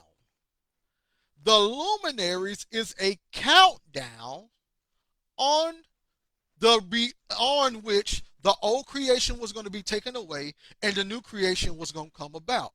So the luminaries were important. Ancient world, they dealt with the stars. The point is, they dealt with the stars on God's festival calendars instead of dealing with the stars about themselves. They weren't looking at the stars and said, hey, that star means that since I was born this month, then I'm going to be this way, and I'm not going to change my attitude because the star says I got to be this way. That's not what they was doing. They was looking at the stars saying, hey, you see that constellation? That constellation means God, blah, blah, blah, blah. This is what's happening. See, this is why when Christ said in Matthew 24, they're going to look up and see the sign of the Son of Man. People don't understand. He's talking about a specific constellation because that constellation dealt around a specific feast day. So that's why in Matthew 24, he says they're going to see the Son of Man in heaven or in the sky. But when you go to Luke, Luke says they're going to see signs in the sun and in the moon. They're talking about the same event, just Matthew wrote it one way and Luke wrote it the other way. They're still talking about the same event. Matthew called it, you're going to see the Son of Man coming. Luke said, you're going to see signs in the sun and in the moon. They use constellations, etc. Research Mazarop. Hebrew Masoret. You will understand totally. You will understand totally how they looked at constellations and etc. But anyway, so this is God's countdown, right? So, and trust me, we're going to be talking about the Moels and what's going on. All this, you got to know all of this in order to understand how the story flows first. So, and make sure y'all share the room if you guys want to. Invite people in, share the room. Um, First Enoch 74, and thanks for whoever did share. 11, it says, and all the days which add to it for one of those 5 years, when they are full, amount to 364 days. And the overplus of the sun and of the stars amount to 6 days, and in 5 years, 6 days every year comes to 30 days. And the moon falls behind the sun, and the stars to the number of 30 days. And the sun and the stars bring in all the years exactly, so that they do not advance or delay their position by a single day into eternity, but complete the years with perfect justice in 364 days. Now let me read Enoch, First Enoch 75, 4 and 5. And the exactness of the year is accomplished through its separate 364 stations. For the signs for the signs and the times and the years and the days the angel Uriel showed me, whom the Lord of glory had set forever over the luminaries of the heaven, in the heaven and in the world. So if you keep reading First Enoch dealing with the luminaries, he was making it plain and clear, or the authors of First Enoch was making it plain and clear that 364 days dealing with the solar years is the way is the way the Lord designed the world. Once again, they kept saying it over and over again. They wanted people to understand that it flows in 30 30 31, 30 30 31, 30 30 31, 30 30 31 equals 364 days. Every 3 months they give that extra day to put the calendar back on path, and I forgot what it's called, but they did it every 3 years to add that one extra day. So you got 30 30 31, 30 30 31. All right, so this was important to the and this went to Israel. The author of First Enoch went to Israel, but this was very important to that community. So when you get to the book of Jubilees now, look what Jubilees stated, because y'all want to talk about the Pope and all of them changing times and laws and etc. You go to Jubilees chapter 6. This is what Jubilees chapter 6, 32 through 38 states. And commanded thou the children of Israel that they observe the years according to the reckoning, 364 days. So now you got the authors of Jubilees saying the same thing. And these will constitute a complete year, and they will not disturb its time from its days and from its feast. So now you find out the feast days. The Moab dealt with the 364-day cycle, solar cycle, according to the people who wrote Jubilees, the author of Jubilees, or authors. For everything will fall out in them according to their testimony, and they will not leave out any day nor disturb any feast. But if they do neglect and do not observe them according to his commandment, then they will disturb all their seasons, and the years will be dislodged from this order. And they will disturb the seasons, and the years will be dislodged, and they will neglect their ordinances. And all the children of Israel will forget, and will not find the path of the years, and will forget the new moons, and seasons, and Sabbaths, and they will go wrong as to all the order of the years. So you remember how we read in the New Testament, those three magi, they saw the star of the king, and they knew that they should follow the star and go, and it was going to lead them to the king. Nobody sat there and asked, "Hey, why come Israel didn't know about that star? Why come Israel didn't know that star, what that star meant, and etc. It's nothing said about Israel. It's something said about the foreigners. First of all, that showed that the foreigners, why would foreigners come to worship the king of Israel if God only dealt with Israel? See, that even showed that the foreigners knew that God had a plan for them. And that plan would originate from the the seed of Israel. Second of all, you see how they knew about this. So they're following and y'all let if y'all can let bless up if y'all can. They knew about this information. So now let's keep going on. All the children of Israel will forget and will not find the path of the years and will forget the new moons and seasons. That's your Moab and Sabbaths, and they will go wrong as to all the orders of the years. For I know from henceforth shall I declare it to thee, and it is not of my own devising. For the book lieth written before me, and on the heavenly tables, that's your constellations, the division of days is ordained, lest lest they forget the feast of the covenant, and walk according to the feast of the Gentiles after their error and after their ignorance. For there will be those who will assuredly make observations of the moon. Now it disturbeth the seasons, and cometh in from year to year 10 days too soon. For this reason the years will come upon them when they will disturb the order, and make an abominable day the day of testimony, and an unclean day a feast day. And they will confound all the days, the holy with the unclean, and the unclean day with the holy. For they will go wrong as to the months and Sabbaths and feasts and jubilees. For this reason I command and testify to thee, that thou mayest testify to them. For after the death thy for after thy death, thy children will disturb them, so that they will not make the year 364 days only. And for this reason, they will go wrong as to the new moons and seasons and Sabbaths and festivals, and they will eat all kinds of blood with all kinds of flesh. So, do you clearly see who Israel believed was going to change times, seasons, and laws? See, according to the author of Jubilees, this information was told to Moses as well as that the plain reading of the Torah.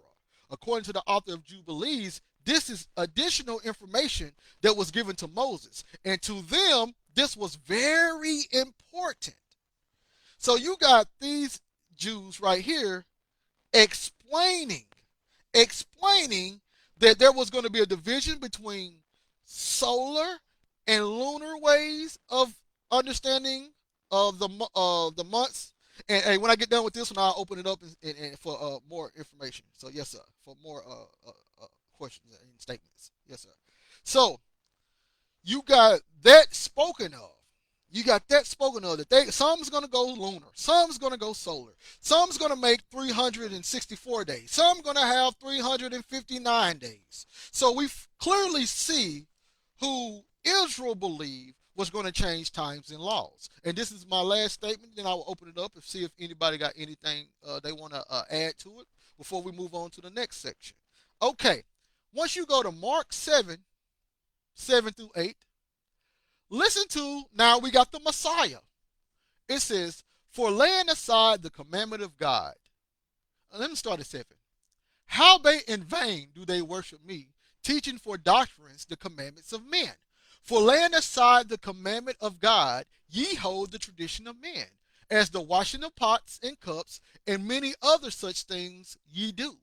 And he said unto them, hold on, let me see here. Full well ye reject the commandment of God, that ye may keep your own tradition. Let me see if I want to 13. Making the word of God of none effect through your tradition, which ye have delivered, and many such like things do ye. So we clearly see who Israel said was changing times, seasons, and laws. Ancient Israel is telling us, the people that's reading this, and should be understanding who was going to change the times and laws and seasons according to them. They're not worried about no Gentiles coming in and changing no times, laws, and seasons. That's modern day understanding. The ancient world told us time and time and time again Israelites were going to be the ones to change the laws, times, and seasons. All right, I will open it up now, see if anybody got anything to say before we finally start getting into some of these Moabs and these numbers.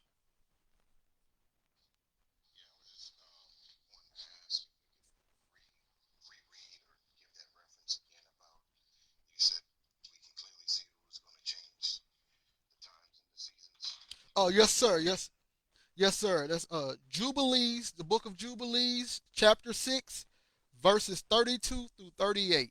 Jubilees 6, 32 through 38. And the Messiah also stated it in Mark 7, 7 through 13.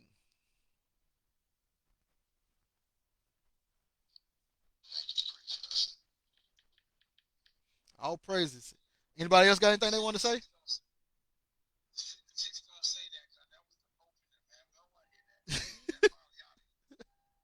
My brother says the Pope. Hey, shalom, brother. Bless. Man, just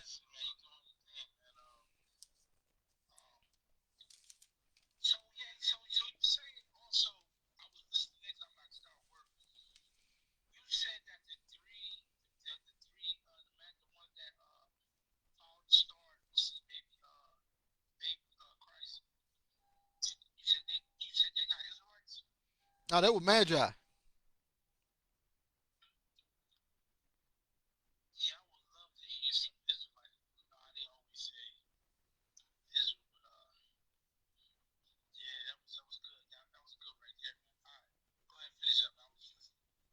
Shalom. And I also thought that it was the Northern Kingdom because I know the Northern Kingdom was inside of Persia. But I believe Matthew, especially through the Holy Spirit, he would have designated who those people were. If he wanted them to be a Northern Kingdom, he had all rights to do it. So I can't add to it and make it be a Northern Kingdom. And plus we know the Magi, they definitely deal with astronomy, definitely in astrology. So, but yes, sir, indeed, indeed, indeed. Anybody else got anything they want to add before we move on to the times and a half?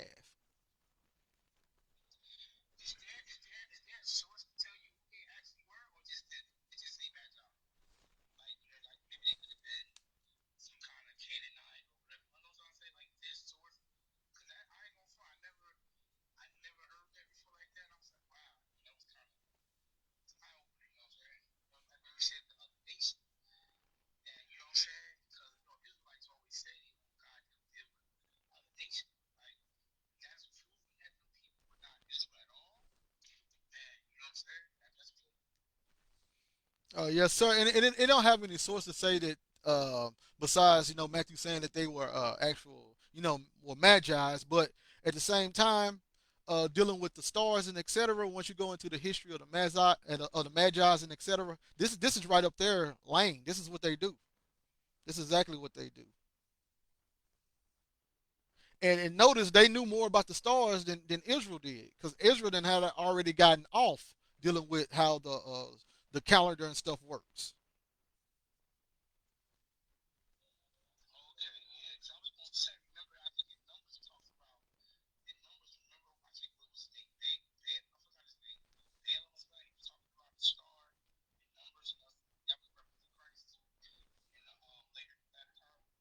Yep, that's what they use for the Magi explanation when he said, "I see it, but not now. A star is going to come out of Jacob." Yep, that's the same. Yep.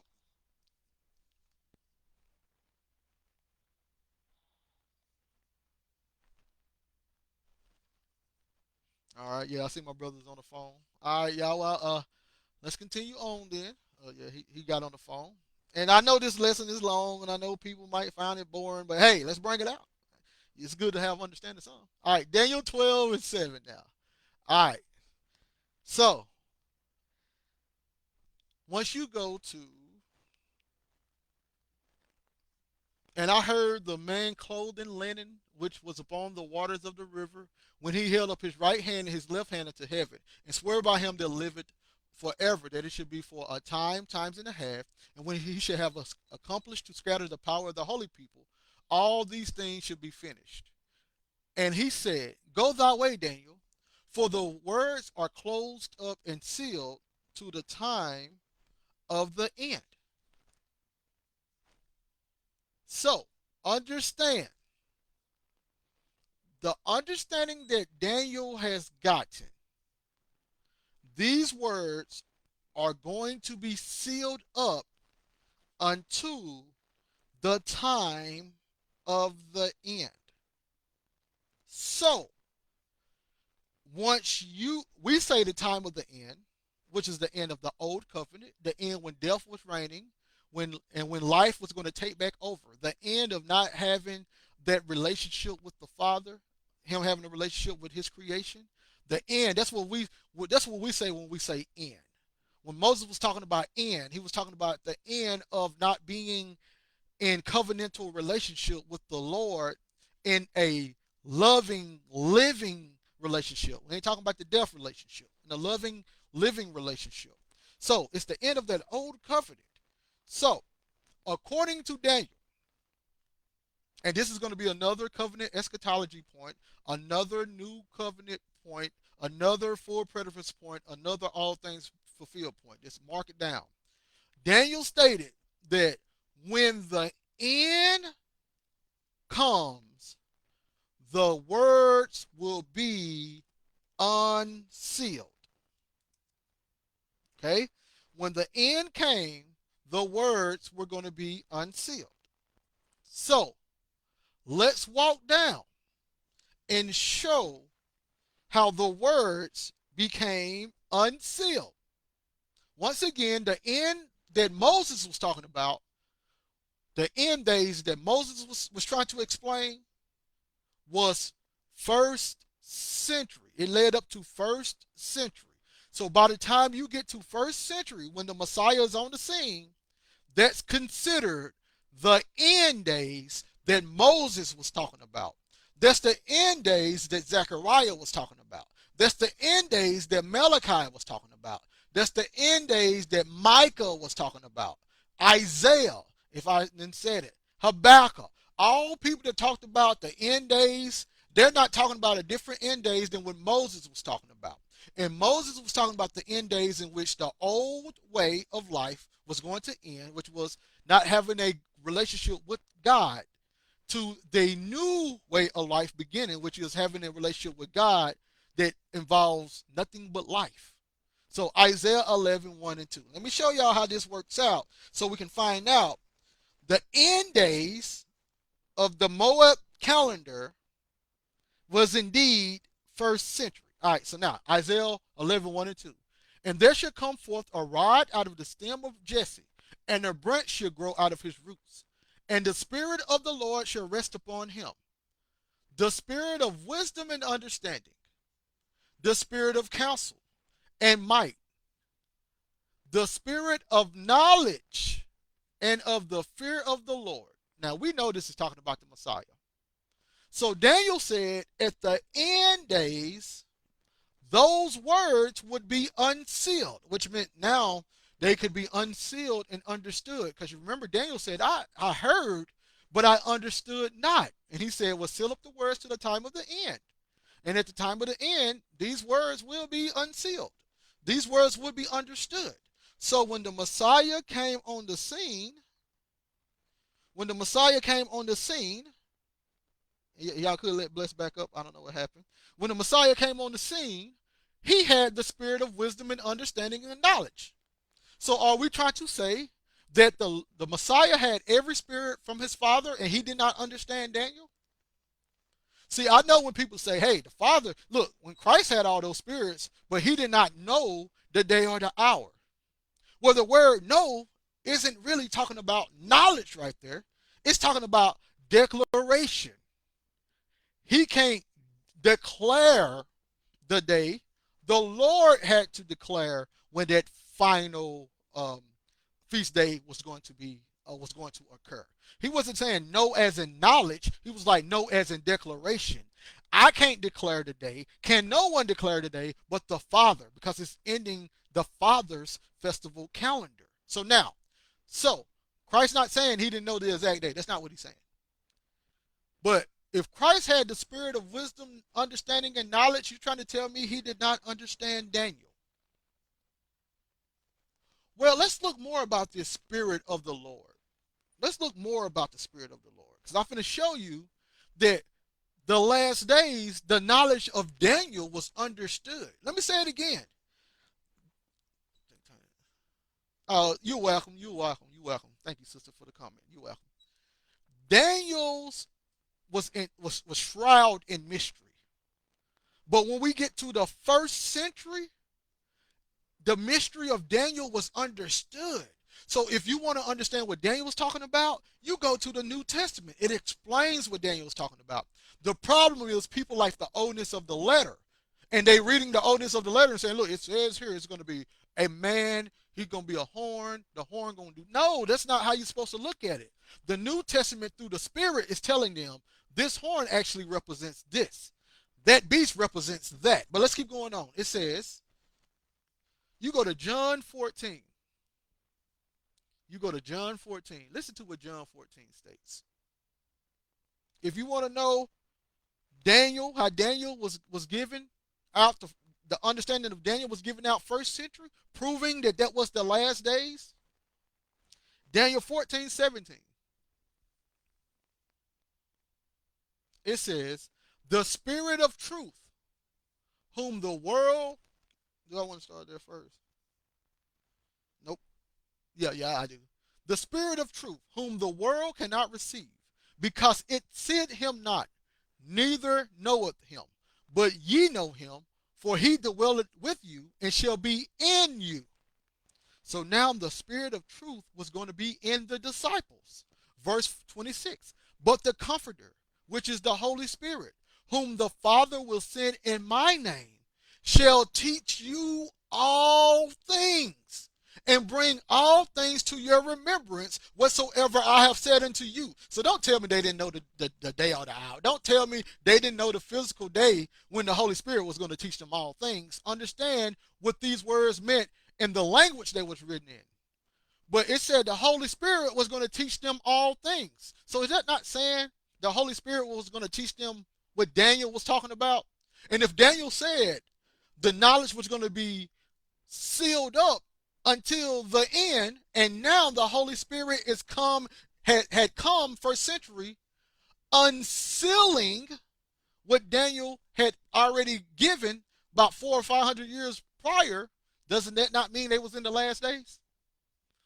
If I say I can't, don't open this book until the end of the game, and I come through and the book is open, does that not mean the game ended?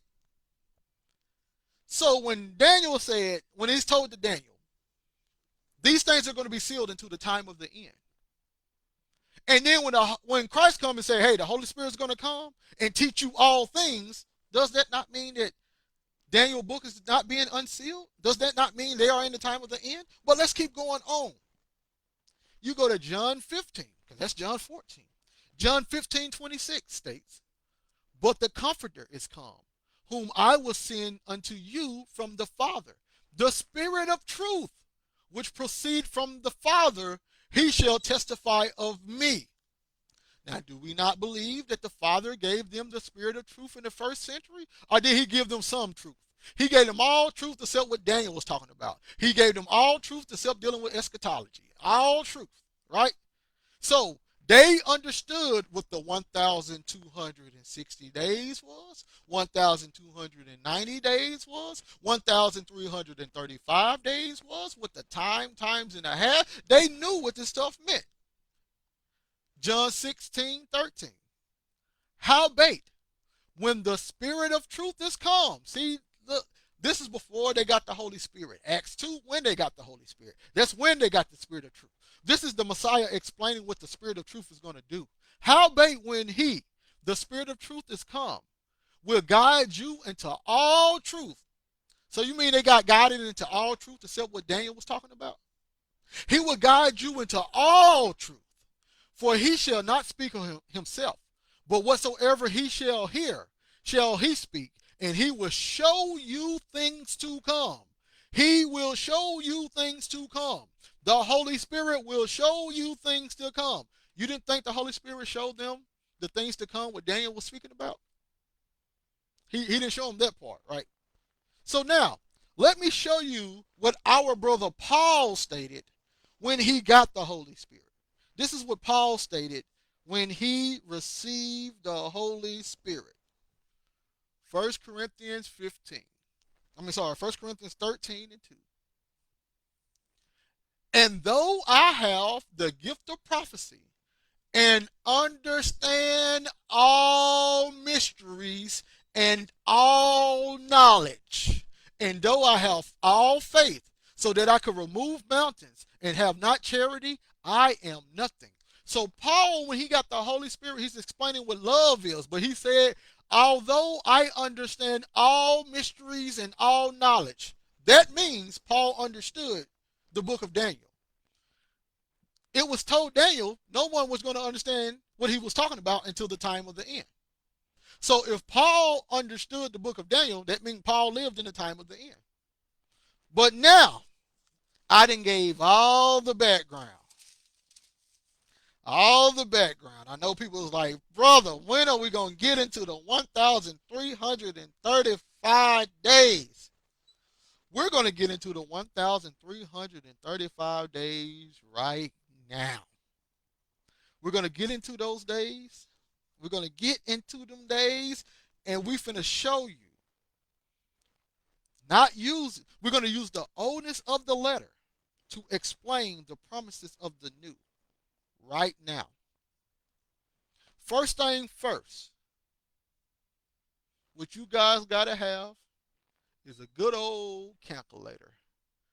Because Daniel knew hard math, so he also knew basic math as well.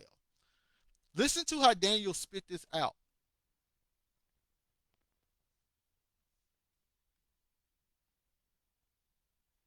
This is what Daniel said. Daniel said, blessed is he that waited and cometh to the 1,335 days. So we know, using context clues, the 1,335 days is the end. That's what everybody should be waiting for. This is what he was telling those of Israel. The 1,335 days is the end when everybody is going to be blessed that comes into it. So now, when is the blessing of the 1,335 days? We're gonna find that out later. But he said another day as well. What did he say? Let me see if I can find it real fast.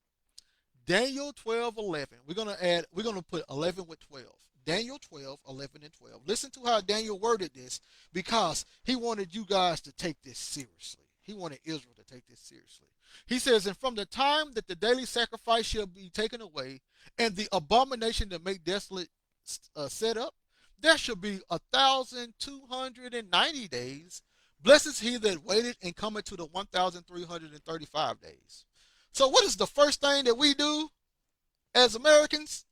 We get that calculator out and we say, hey, 1,335 minus 1,290. That equals 45. That equals 45. 45 days. Now, Daniel had the law and prophets.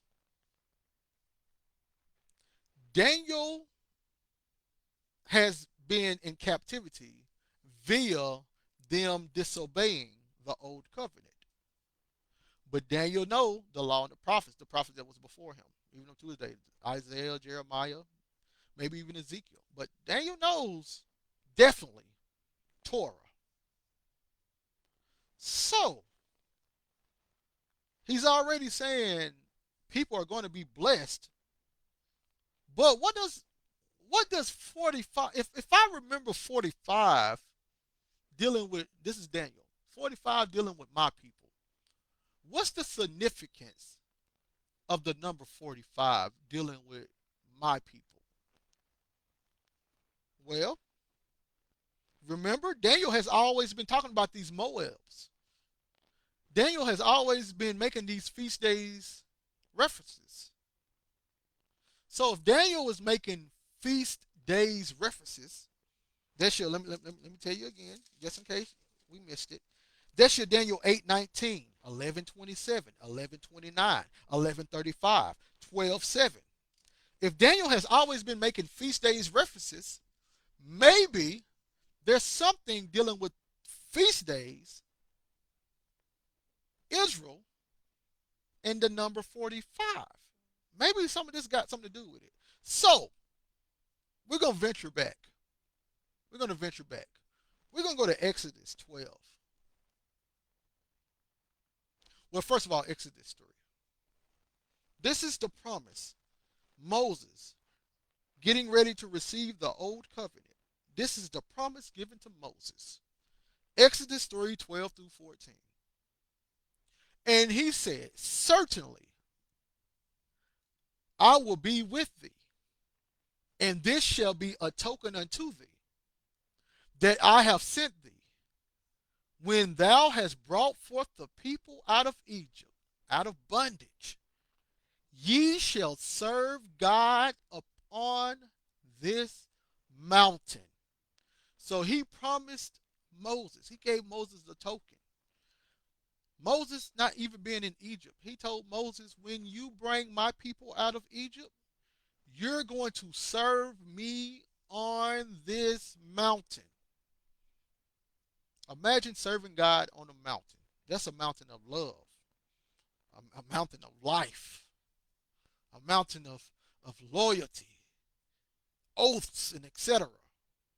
He told Moses that he's going to take his people from bondage and bring them to him. Let's go to verse 13.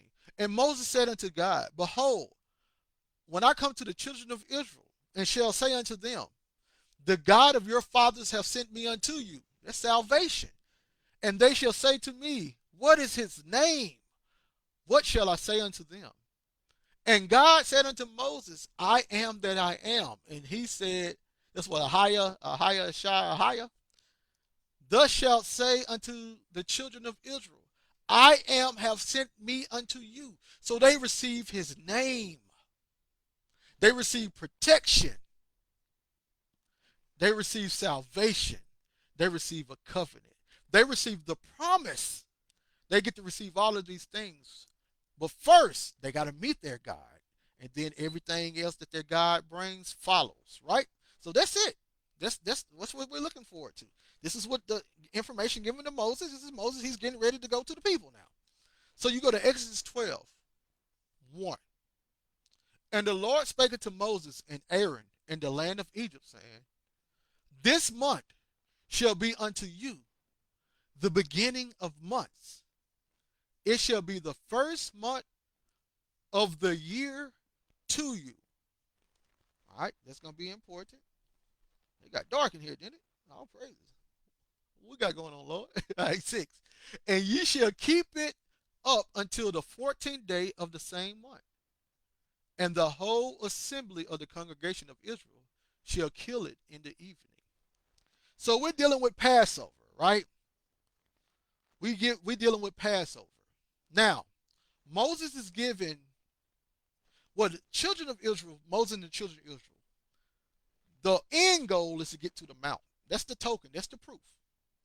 But they started Egypt, and they got to go from Egypt to the mount. But some things happen between Egypt and the mount. Before you get the blessing, before you get the protection, before you can be in, before you can tabernacle with the Lord. Ain't the Feast of Tabernacles? Ain't that a feast day? Before you can tabernacle with the Lord, children of Israel, you got to go through some things. So we're going to start at Passover, 14th. The 14th of the first month, right? So let's go through what happens during this trip to them get to the for them to get to the mount. Remember, we're going to use the oldness of the letter to understand the newness of the spirit. See, to them to get to the mount, that's what they was looking for. By the time we get to the New Testament, what are they looking for? Aren't they not looking to meet the Lord? Ain't they not looking to meet the Lord in the air? Is it 1 Thessalonians 4:16? I mean 17. Is this not what they're looking for? Then we which are alive and remain shall be caught up together with them in the clouds. All of this enigmatic language that people wanted to be a rapture. All of this hyperbolic, symbolic language. We shall meet the Lord in the air, and so shall we be with the Lord. So 1 Thessalonians 4:17, that's what they was looking for. That's what they was waiting on. Heading to the new covenant. In the old covenant, before they even received the old covenant, this is what Israel was waiting on. So understand, both groups of people are waiting to meet the Lord, are waiting to be with the Lord. Okay? So now, first we go to Exodus 16. What happens? Exodus 16, verse 1. And they took their journey from Elim, and all the congregation of the children of Israel came unto the wilderness of Sin, which is between Elim and Sinai, on the 15th day of the second month after their departing out of the land of Egypt. So we done made it 1 month, 1 day for them coming out of the land of Egypt. Look what happens in 1 month, 1 day, them getting ready to go to the Lord. And the children of Israel did eat manna 40 years. So they was given manna. They was given bread. They was giving a substance all the way up until they got to the promised land, but they was receiving a substance, right? They was receiving a type of nourishment from the Lord. And in the New Testament, them waiting on the new covenant, what do Christ come and say? He's the manna from heaven. He is the manna from heaven. So Israel was trying, old covenant Israel was trying to reach the Lord.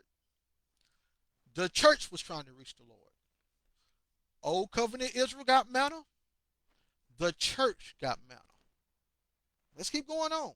Exodus 17, all the way up to before they get to the Lord, to actually meet the Lord. Exodus 17, 5 and 6. And the Lord said unto Moses, go on before the people, and take with thee of the elders of Israel, and thy rod, wherewith thou smotest the river. Take in thine hand and go. Behold, I will stand before thee there upon the rock in Horeb, and thou shalt smite the rock, and there shall come water out of it, that the people may drink. And Moses did so in the sight of the elders. So now the Lord gives Israel the water from the rock. The church receives the water, Christ, the living water, the Spirit, from the rock, the Messiah himself. You see how the oldness of the letter is teaching the newness of the Spirit? What happened in the old covenant as an old letter is actually spiritually being fulfilled to the church in the newness of the Spirit. Let's keep reading on. Let's keep reading on. You go to Exodus 19. In the third month, when the children of Israel were gone forth out of the land of Egypt, the same day came they into the wilderness of Sinai, for they were departed from Rephidim, and were come to the desert of Sinai, and had pitched in the wilderness. And there Israel camped before the mount. So now, on the third month, Israel had reached the Mount of God. Now, when I pull out my old handy dandy Enoch solar calendar, I go to I go to the first month, Passover month, right? And Josephus explains in the book of Josephus that on the 16th day, let me see if I can find it real fast. Antiquity of the Jews, book 3, chapter 10, section 5. Book 3, chapter 10, section 5, line 250, which is page 113 on the hard copy. It says, "But on the second day of unleavened bread, which is the 16th day of the month, they first partake of the fruits of the earth. For before that day they did not touch them. And while they suppose it proper to honor God, from whom they obtain this plentiful provision, in the first place they offer the first fruits of their barley, and that in the manner following." So you got them offering the first fruit of the barley. The barley isn't the wheat. The barley is more of the weaker offering. It's more of the poor offering. The wheat offering was for the rich. So you got the first offering of the poor for the Lord on the 16th. So if I go to the Passover, which is the 14th, and I look for the poor people coming for the Lord, which would be the barley harvest of his first fruit of the of his covenantal people. They came out as poor souls.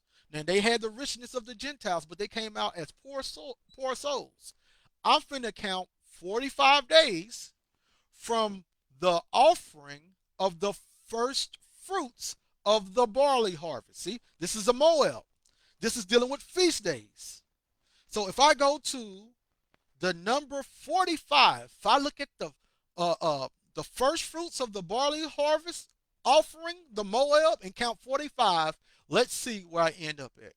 One started at 17. 1, 2, 3, 4, 5, 6, 7, 8, 9, 10, 11, 12, 13, 14, 15, 16, 17, 18, 19, 20, 21, 22, 23, 24, 25, 26, 27, 28, 29, 30, 31, 32, 33, 34, 35, 36, 37, 38, 39, 40, 41, 42, 43, 44, 45.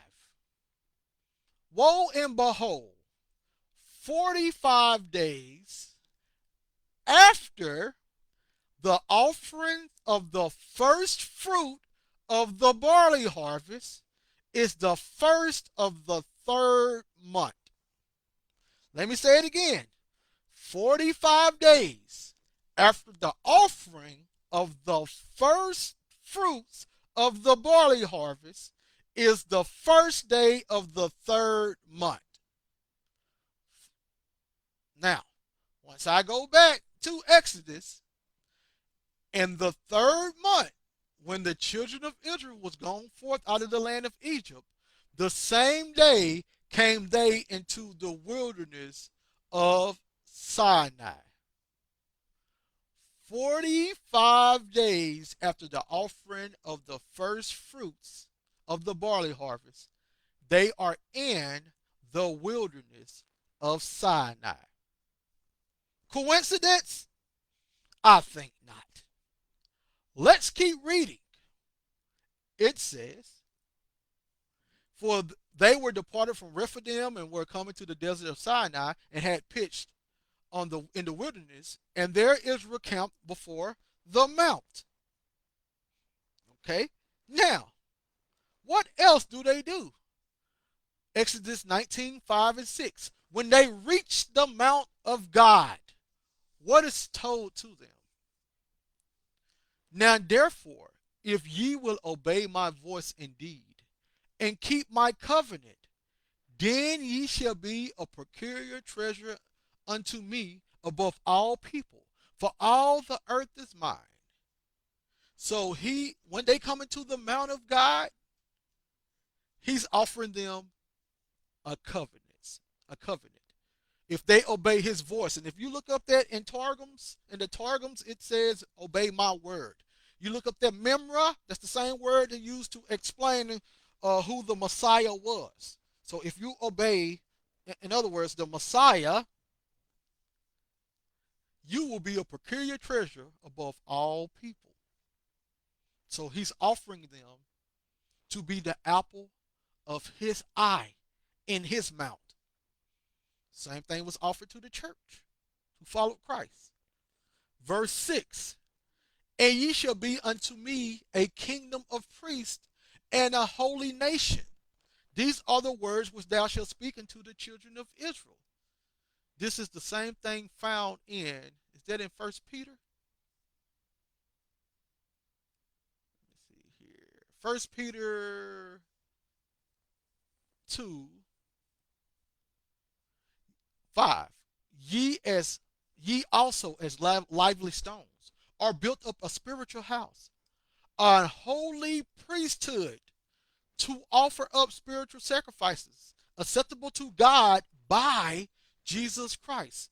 The church is getting the same offer. See, these things are to be looked at together, not separate. So the church gets the same offer.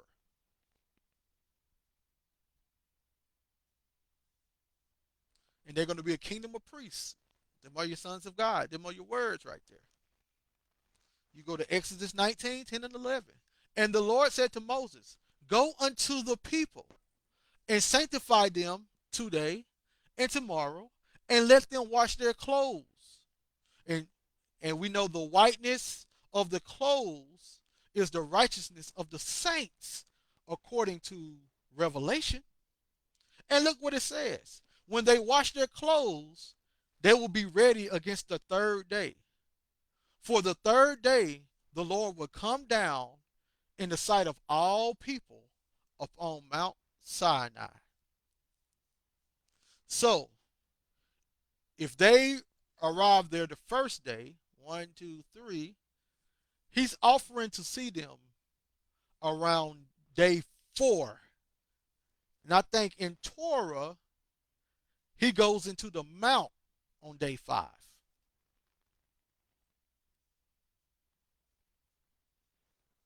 But the point is,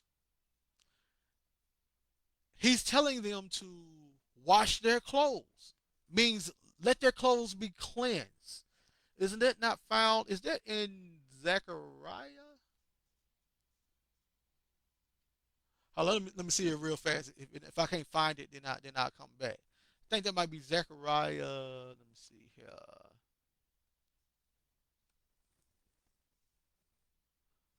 When Zechariah had to get his garments washed because his garments was filthy and they represented sin.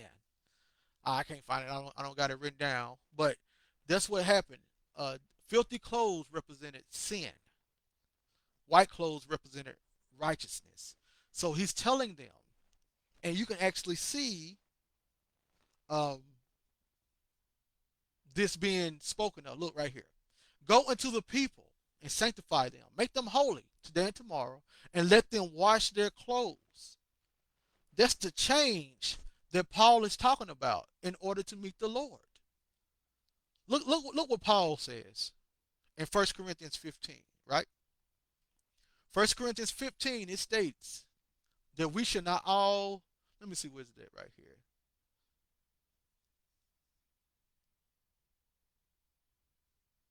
Nah, this is the mystery. But verse 51, behold, I show you a mystery. We shall not all sleep, but we shall all be changed. In a moment, in the twinkling of the eye, at the last trumpet. For the trumpet shall sound, and the dead shall be raised incorruptible, and we shall be changed. That's the same changing that Israel had to go through in Exodus. So that's your Exodus 19. It says, I mean, this is so profound. Let me see if I can actually find.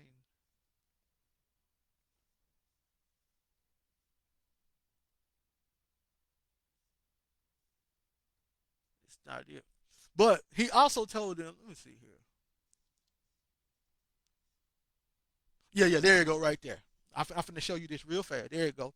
So he said, and be ready against the third day. So this play on the third day, how the Lord was put into the ground for 3 days and he came up a new creation.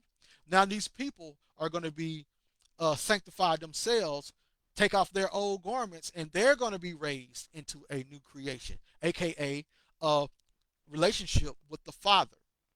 But notice what is told to these people. Verse 14. And Moses went down from the mount unto the people and sanctified themselves. And they washed their clothes. And he said to the people, be ready against the third days, not come at your wives. So if you can't come into your wives, what kind of state is that putting you in? This is not saying that women are dirty. No, this isn't saying women are dirty at all. This is the state in which you are in white, and you are in white and have not been considered to have came into your wife yet. See, that's walking them through what happened in the days of Adam. When Adam was with God and had a wife, but he had not came into her yet. They both was considered quote unquote virgins, the top of purification that you could be. And you can actually see this in the book Revelation when he's talking about the 144,000, which were virgins. These are the individuals who had not been defiled, who have not been outside of the purification that God had for them. You remember when Christ resurrected, he told, was it Mary? Don't touch me. I have not ascended into my Father yet. This all represent a type of purification, a type of not having anything outside of the Lord. This comes into a time where there's no lust of the eyes, there's no lust of the flesh, there's no pride of life. Before Adam and Eve sinned, this puts them in that purified state. That's all that is. That's what that means. But anyway, so the virgins in Revelation ain't talking about people who haven't had sex yet. It's talking about people who was purified from pretty much the the love of the world. So now, and in verse number 17, it says, and Moses brought forth the people out of the camp to meet with God, and they stood at the nether part of the mount. Notice in Exodus 19:17, they met God at the bottom of the mount. And for the church, they're going to meet Christ at the top of the mount. That's what in the clouds meant. The top of the mount is inside of the clouds. That's where Moses went up and received the information that he received. He went into the clouds, which was at the top of Mount Sinai. So they're going up into, and the clouds represent the top of Mount Zion in the new covenant. So the church was going to meet Christ in the air. That was symbolic for them going up on the top of Mount Zion where the Lord is. This is, I mean, you go to Revelation 14, it actually tells you that, I believe. Yeah. 14 and 1, and I looked, and lo, a lamb stood on the Mount Zion, and with him 144,000. So everything happening is happening at the top of Mount Zion. This is they're redeemed from the earth. They're with him in the air. It's just symbolic for them receiving a heavenly covenant. They go up into heaven and receive a heavenly covenant. Okay, so let me just run off some real things about uh, a little bit more about the Mount of the Lord, and then we can go through the 1,260. All right, I mean 1,290. All right, so now, and them being in the Mount of the Lord. This was the important part about being in the Mount of the Lord to Israel. Look how Israel looked at being in the Mount of the Lord. Isaiah 11 and 9 states, thou shalt not hurt nor destroy in all my holy mountain, For the earth shall be full of the knowledge of the Lord as the waters cover the sea. So while you are in the mount of the Lord, there's no destruction. When they meet the Lord in the mount, there's no destruction. In Mount Zion, there's no destruction. In Mount Sinai, there was no destruction. Matthew 24, 21 through 23. And it shall come to pass in that day that the Lord shall punish the host of the high ones on high and the kings of the earth upon the earth. And they shall be gathered together as prisoners are gathered in the pit, and shall be shut up in prison, and after many days shall be visited. And the moon shall be confounded, and the sun ashamed, aka the moon not get off the light, and all that stuff. That's poetic language. When the Lord of hosts shall reign in Mount Zion and in Jerusalem, and before his ancients gloriously. So we find out the reign of the Lord is in Mount Zion. So that's where the Lord reigns from. There's no harm in the mount. You go to 27:13 and so forth and so on. Let me see here. And it shall come to pass in that day the great trumpet shall be blown, and they shall come which were ready to be perished out of the land of Assyria and the outcasts in the land of Egypt, and shall worship the Lord in the holy mount at Jerusalem. So now they worshiping the Lord at the holy mount. You go to Zechariah 14 when they're coming up to Jerusalem. That's them coming up into heavenly Jerusalem. It's all about conversion and etc. But this is all happening at the Mount of the Lord. All right. So Thessalonians, Corinthians, all of this is happening at God's holy mount. I'm gonna skip down to Isaiah 66, 25. And the wolf and the lamb shall feed together, and the lion shall eat straw like the bullock. That's coming from Isaiah 11 as well. And dust shall be the serpent's meat, and they shall not hurt nor destroy in all my holy mountain, says the Lord. And we find out that this mountain that he's talking about, Isaiah 66 and 20, and they shall bring all your brethren for an offering unto the Lord out of all nations upon horses, and in chariots, and in litters, and upon mules, and upon swift beasts, to my holy mountain Jerusalem, said the Lord, as the children of Israel bring an offering in clean vessels unto the house of the Lord. That all happens at verse when he creates the new heavens and earth, which is Isaiah 65:17. For behold, I create new heavens and a new earth, and the former shall not be remembered nor come into mind. So that happens in the new heavens and the new earth. That's the finale. That's the finale right there. But the point is, this is how they view God's holy mountain. When you're in God's holy mountain, you have access to everything that you will ever need. Hence, Adam and Eve, when they was in the garden, they had access to everything that they ever needed. They had dominion, they had power, they had everything.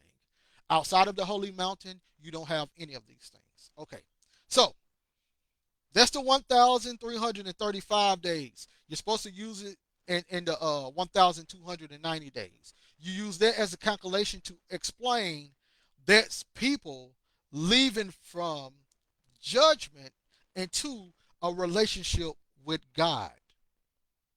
So now, once you look at where the 1,290 days started at, because remember, we went to what the 45 days actually would represent coming from the first day of the third month.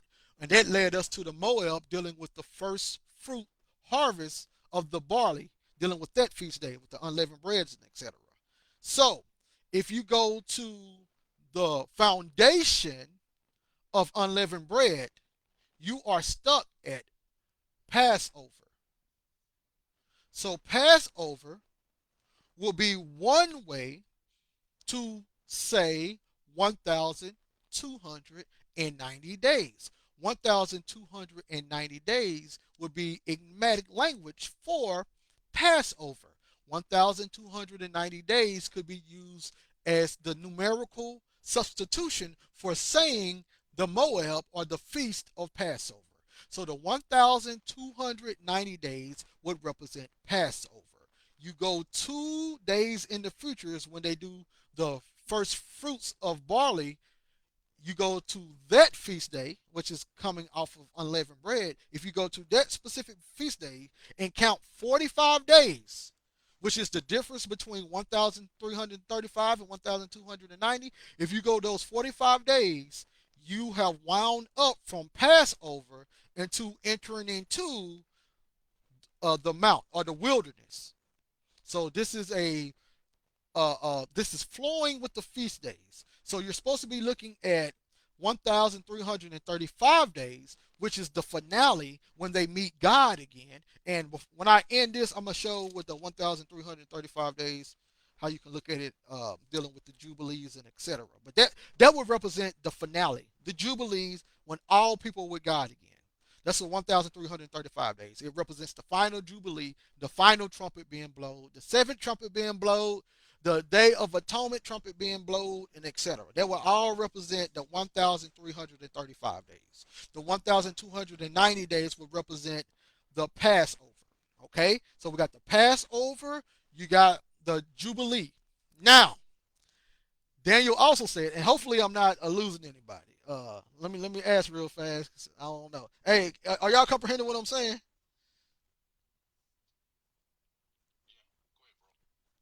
All right, bet. All praises, all praises. Okay, bet. So now, Daniel also stated some more numbers. And these numbers is going to get. Daniel was a genius when we get done. You're going to see how genius Daniel was. It's amazing. So now, you go to Daniel 12 again. Because remember, these are Moabs. These are feast days. I know people want them to be other things, but these are feast days first. And the fulfillment of the feast days, we could talk about that later on in another lesson. But these are just idiomatic language for feast days. So he also said 1,290 days and a time times and a half, which the author of Revelation, John, makes this be 42 months or the 1,260 days or the times and a half. So now, what do? We pull out a calculator and we say, hey, 1,290, which represents Passover, minus 1,260. That will give us 30 days. So now we have 30 days. Is there something that happens 30 days before Passover? It sure is. Now, once we go to Esther, Esther 9, 1 and 2, it says, now in the 12th month, that is, of the month Adar, on the 13th day of the same, so this is the month right before Passover, when the king's commandment and his decree drew near to be put in execution in the day that the enemies of the Jews hoped to have power over them, though it was turned to the contrary, that the Jews had ruled over them that hated them, the Jews gathered themselves together in their cities throughout all the provinces of the king Xerxes to lay hand on such as sought their hurt, and no man could withstand them, for the fear of them fell upon all the people. So this is dealing with the days of Esther when the what's that dude name that came against tried to kill the Israelites. Y'all can look it up. It's and I love the name Mordecai. It's actually in Dragon Ball. But it was one of them kings that came against and tried to kill off the Jews and etc. You can look it up on your own time. Go through the book of Esther.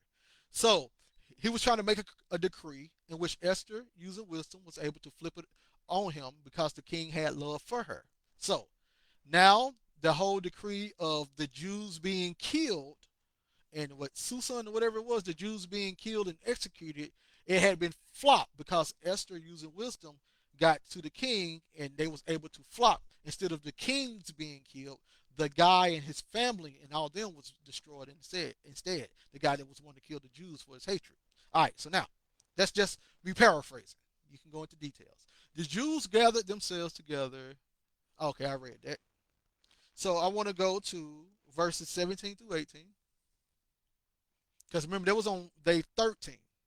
And on the 13th day of the month Adar, and on the 14th day of the same rested they, and made a day of feasting and gladness. So now we didn't reach the 14th day, which Israel was supposed to be destroyed. They wasn't. On the 13th day, they did something. Now, on the 14th day, this is when they rested on the 14th day and making a day of feasting and gladness, right? So now they're being glad on the 14th day. So, Passover starts on the was it the 14th day of the first month. Let me let me make sure I got that right, but I believe it's the 14th day of the first month. And I actually just read it. But see, Exodus 12, verse number 6, and it shall come to pass until the 14th day of the same month, the whole assembly of the evening congregation shall kill the Passover lamb. So you got the 14th day dealing with the Passover, and now on the 14th day, which is a month prior to it, this is what's happening in the book of Esther. So Esther 9:17. And on the 13th day of the month Adar, and on the 14th day of the same rested day, and made a day of feasting and gladness. But the Jews that was at Shushan assembled together on the 13th day thereof, and on the 14th day thereof, and on the 15th day of the same day rested, and made a day of feasting and of gladness. So we see that it's a little difference between those Jews and the Jews at Shushan, but the point is, on the 14th day, a month, 30 days before Passover, this feast was ordained. Now, we're going to talk about this feast. Let me see here.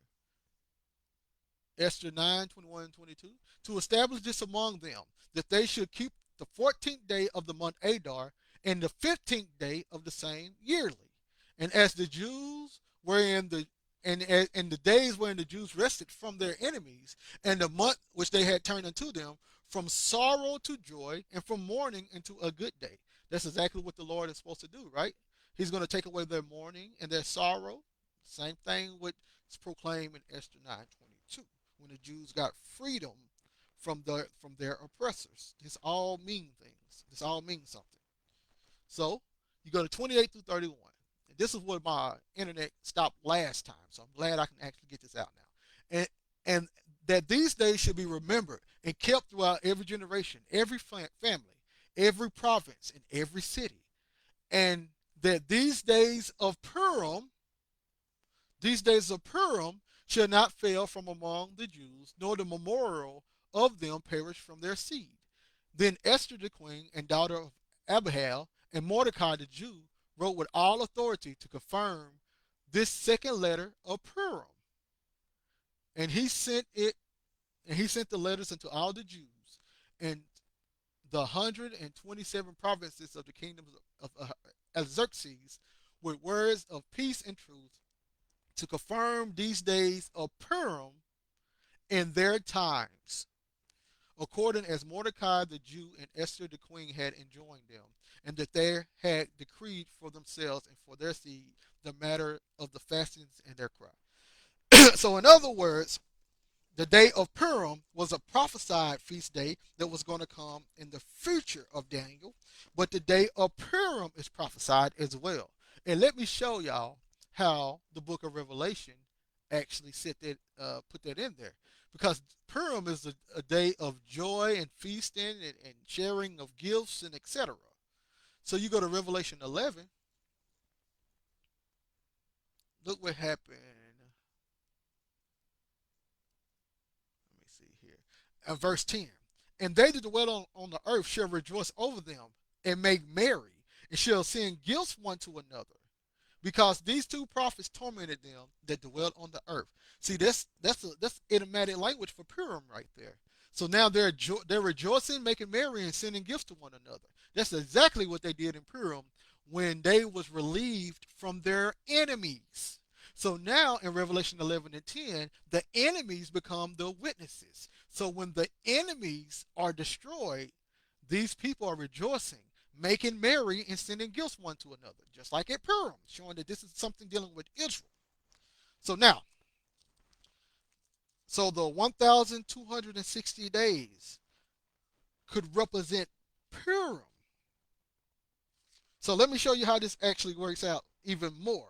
So the 1,335 days represent the day of Jubilee, the final Jubilee. 1,290 days represents Passover.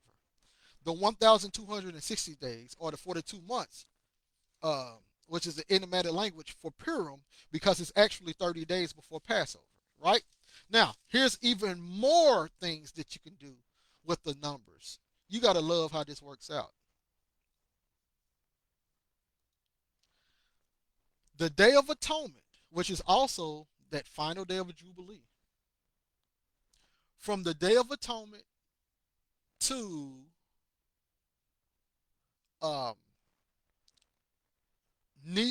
was it Nisan or Abib 10, the 10th day of the first month is 1,260 days. All right, let me say it again. The Day of Atonement, which is what, 17th day, is 1,260 days from the 10th day of the first month, which is Abib or Nisan. I'm going to say it one more time, and then I'm going to explain. If you start at the Day of Atonement and count back, you see how Daniel is a genius and he's using 1,260 over and over again about these feast days? And check this out: 1,260 days before the Day of Atonement leads you to the 10th day of the first month.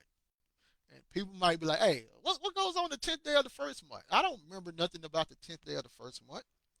Let's go through it. Something important happens, right? Something magnificent happens. So, Exodus 12, we're back at Exodus again. Exodus 12, 1 through 6. And the Lord spake unto Moses and Aaron in the land of Egypt, saying,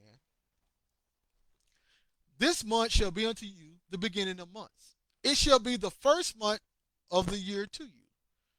Speak ye unto the congregation of Israel, saying, in the 10th day of the month, we are actually 1,260 days before atonement. And something happened on that day.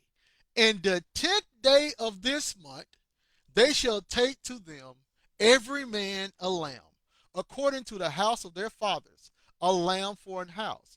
And if the household be too little for the lamb, let him and his neighbor next unto his house take it according to the number of the souls. Every man according to his eating shall make your count for the lamb. Your lamb shall be without blemish, a male of the first year. Ye shall take it out of the sheep or from the goats, and ye shall keep it until the 4th day of the same month. And the whole assembly of the congregation of Israel shall kill it in the evening. So the 10th day of the first month is when the Passover lamb gets picked out. The 10th day of the first month is when the Passover lamb gets gets picked out. It's not over with. Let's go to Joshua, which is not, isn't that not the name, the other name for the Messiah? Let's go to Joshua. Joshua's 4. Joshua 4, 14 through 19.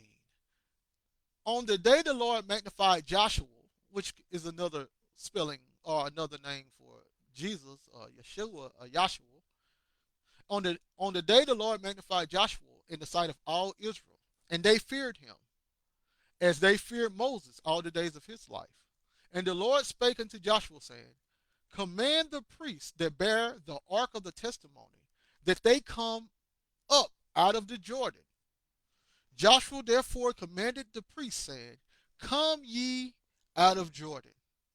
And it came to pass, when the priests that bear the ark of the covenant were come out of the midst of Jordan, and the soles of the priests' feet were lifted up upon the dry land, that the waters of Jordan returned into their place and flowed over all his banks as they did before. So you mean to tell me this is more like a Exodus motif? This is something that happened in Exodus? The Lord parted the waters again for Joshua and his priest, the Lord's priest. And look, guess when this happened? Verse 19. And the people came out of Jordan on the 10th day of the first month and encamped in Gilgal in the east border of Jericho. So you mean to tell me on the day that the Passover lamb was picked out, the Lord magnified Joshua in the sight of Israel? Let me say that again for my New Testament people. During the second, during an Exodus motif, the Lord being divided the, for the sake of Joshua and those who followed him, the Lord divided the waters, magnified Joshua, and magnified Joshua on the day that the Passover lamb was supposed to be picked out. You see the oldness of the letter compared to the newness of the spirit, and how these days coincide. That's your second Exodus motif that explains that Jesus was going to be the one who, Jesus as the Passover lamb was going to be the one that provided the second Exodus. We're not done though. Let's go to the New Testament. John 12. John 12, verse 1. Then Jesus, 6 days before the Passover, came to Bethany, where Lazarus was, which had been dead, whom he raised from the dead.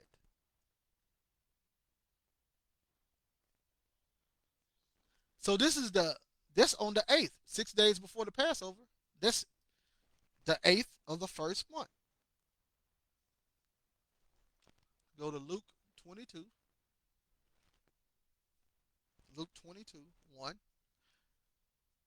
Now the feast of unleavened bread drew nigh, which is called the Passover. I don't want y'all to miss that. The feast of unleavened bread drew nigh, which is called the Passover. So the feast is called the Passover, right?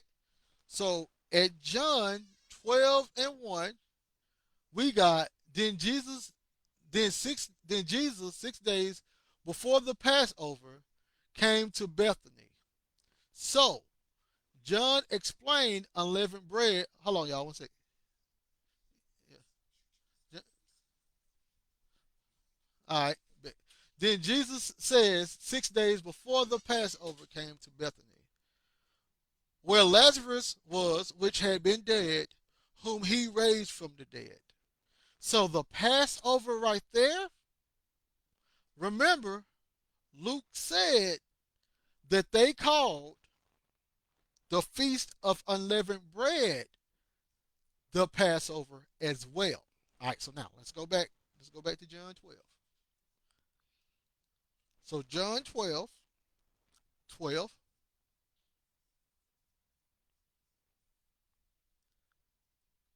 On the next day, much people that were coming to the feast, when they heard that Jesus was coming to Jerusalem, took branches of palm trees and went forth to meet him and cried, Hosanna, blessed is the King of Israel that cometh to the name of the Lord. All right, so there's two ways that people looked at this, right?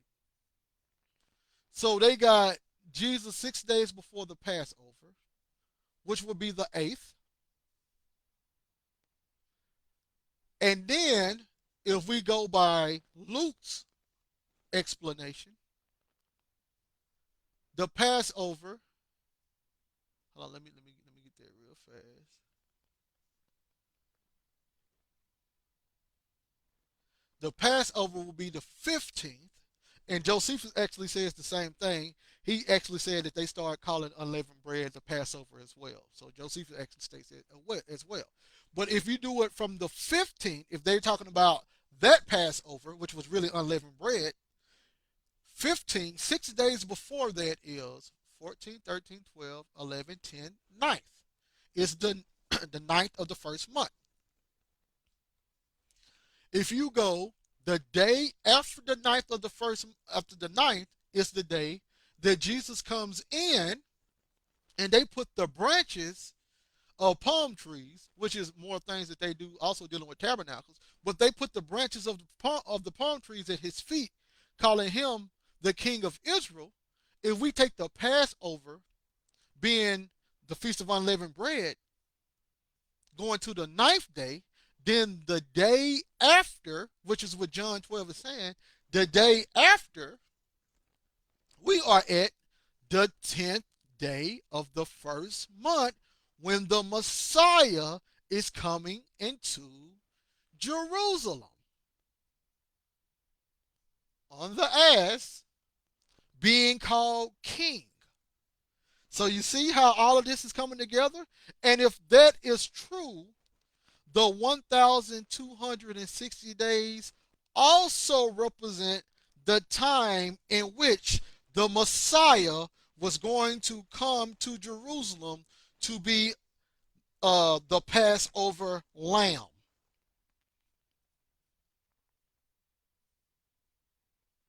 See?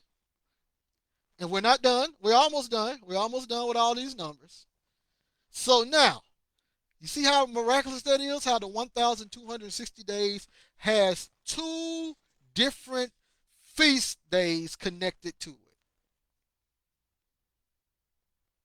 And we're still using the Passover, the 1,260 days, because now you remember he's Daniel said the 1,335 days, and we have already distinguished what that could mean. But guess what? Put out your calculators. Now imagine if we put the 1,335 days minus the 1,260 days. You left with 75 days. Let me say it again.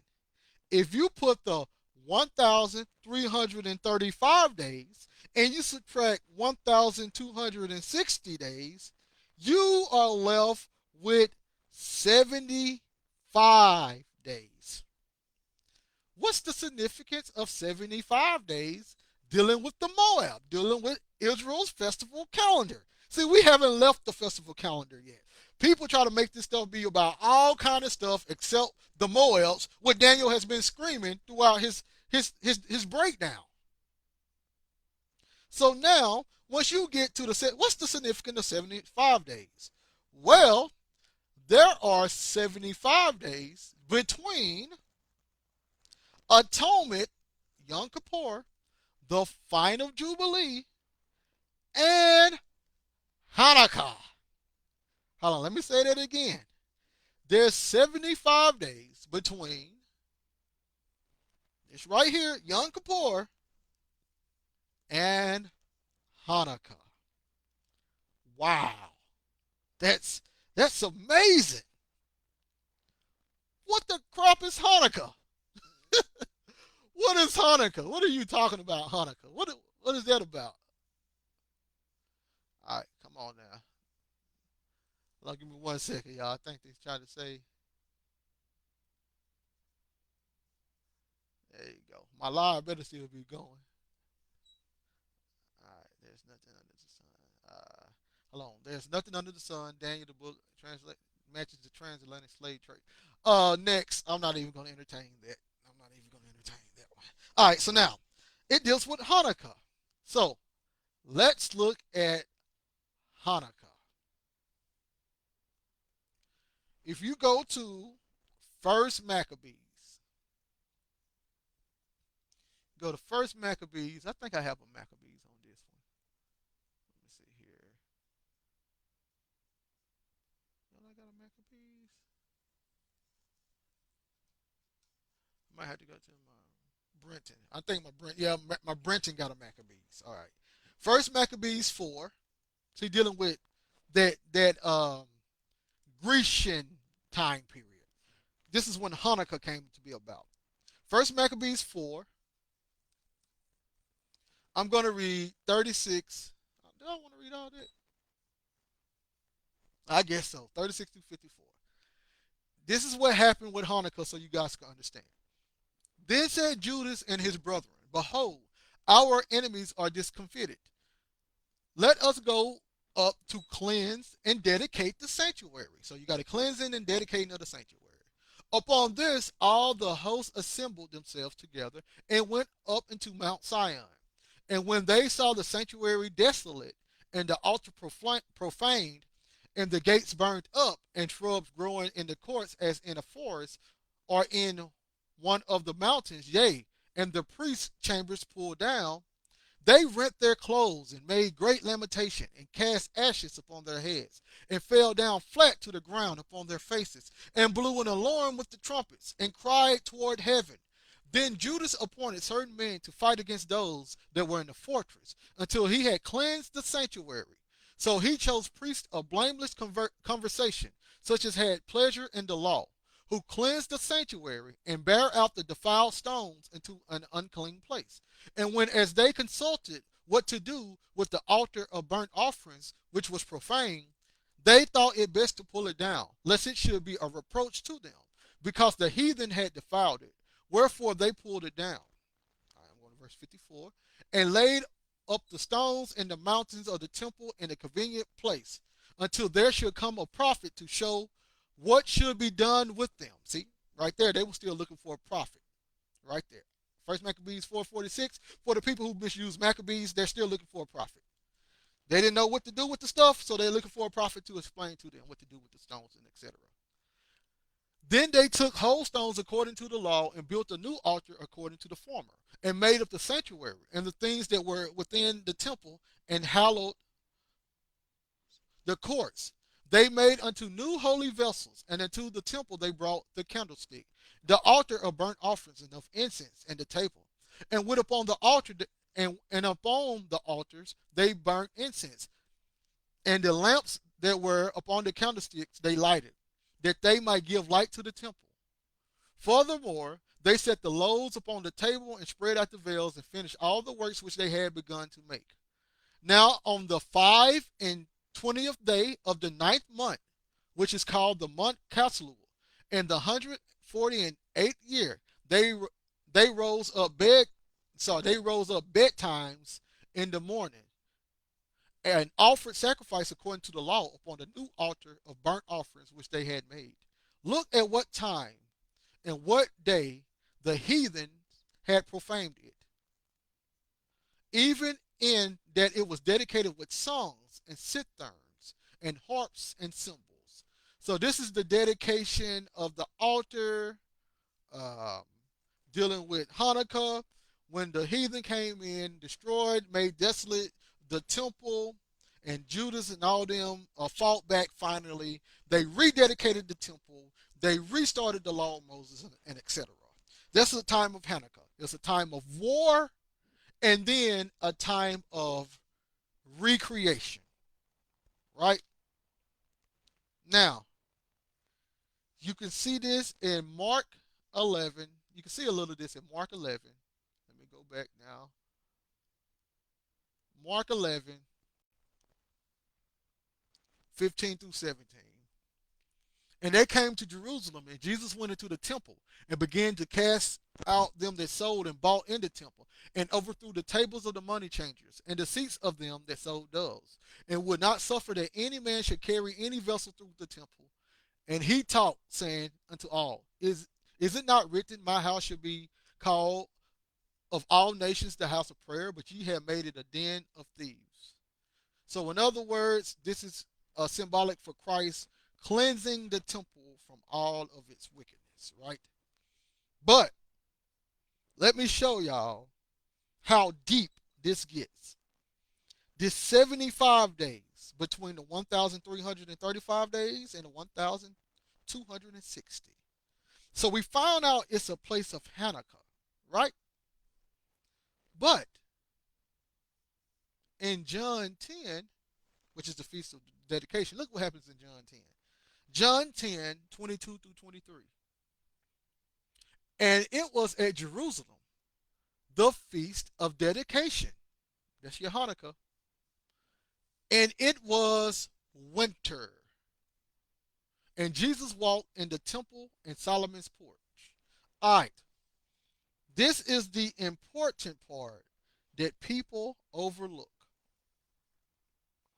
First, we know all the camps and everybody say, hey, Christ kept the Feast of Dedication.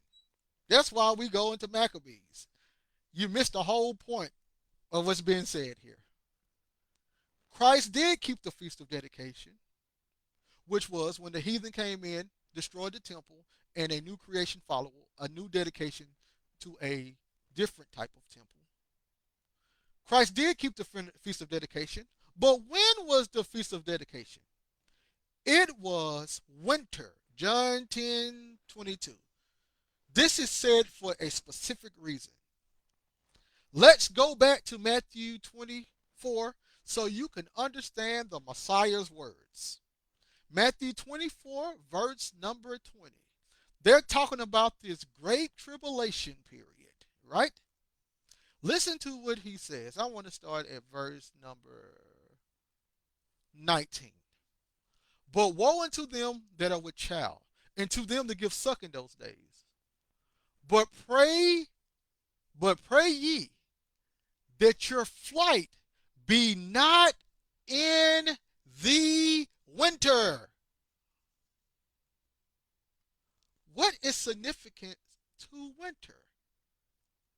Why did he specifically say winter? Because this is the time in which Israel's temple was destroyed by the heathen and had to be reestablished. So he's using feast day language all throughout here. Pray that your flight be not in the winter, neither on the Sabbath day. That's another feast day, the Sabbath feast. For then shall be great tribulation, such as not was since the beginning of the time, nor never ever shall be. So he used the war right there to explain about the war right there. And look, the Messiah is so clean with it. He, in verse 29, he's talking about another feast day when the light shines not, the stars shine not. What is that? That's your feast of trumpets. That's the new moon. You can't see the lights. You can't see the stars. You gotta send your two witnesses out to proclaim the feast. Oh, that's your Revelation 11. Look, Matthew 24:31. The trumpet follows. The Feast of Trumpets here. The trumpets follow that. What trumpet follows the Feast of Trumpets? Oh, the Jubilee trumpet, the Day of Atonement trumpet. What happens at the Day of Atonement? The Lord gathered together his people to bring them back into Jubilee. See, whole Matthew 23:24 is surrounded by feast day language. It's surrounded by Moed language. He told them in Matthew 23, you shall not see me henceforth till you say, blessed is he who cometh in the name of the Lord.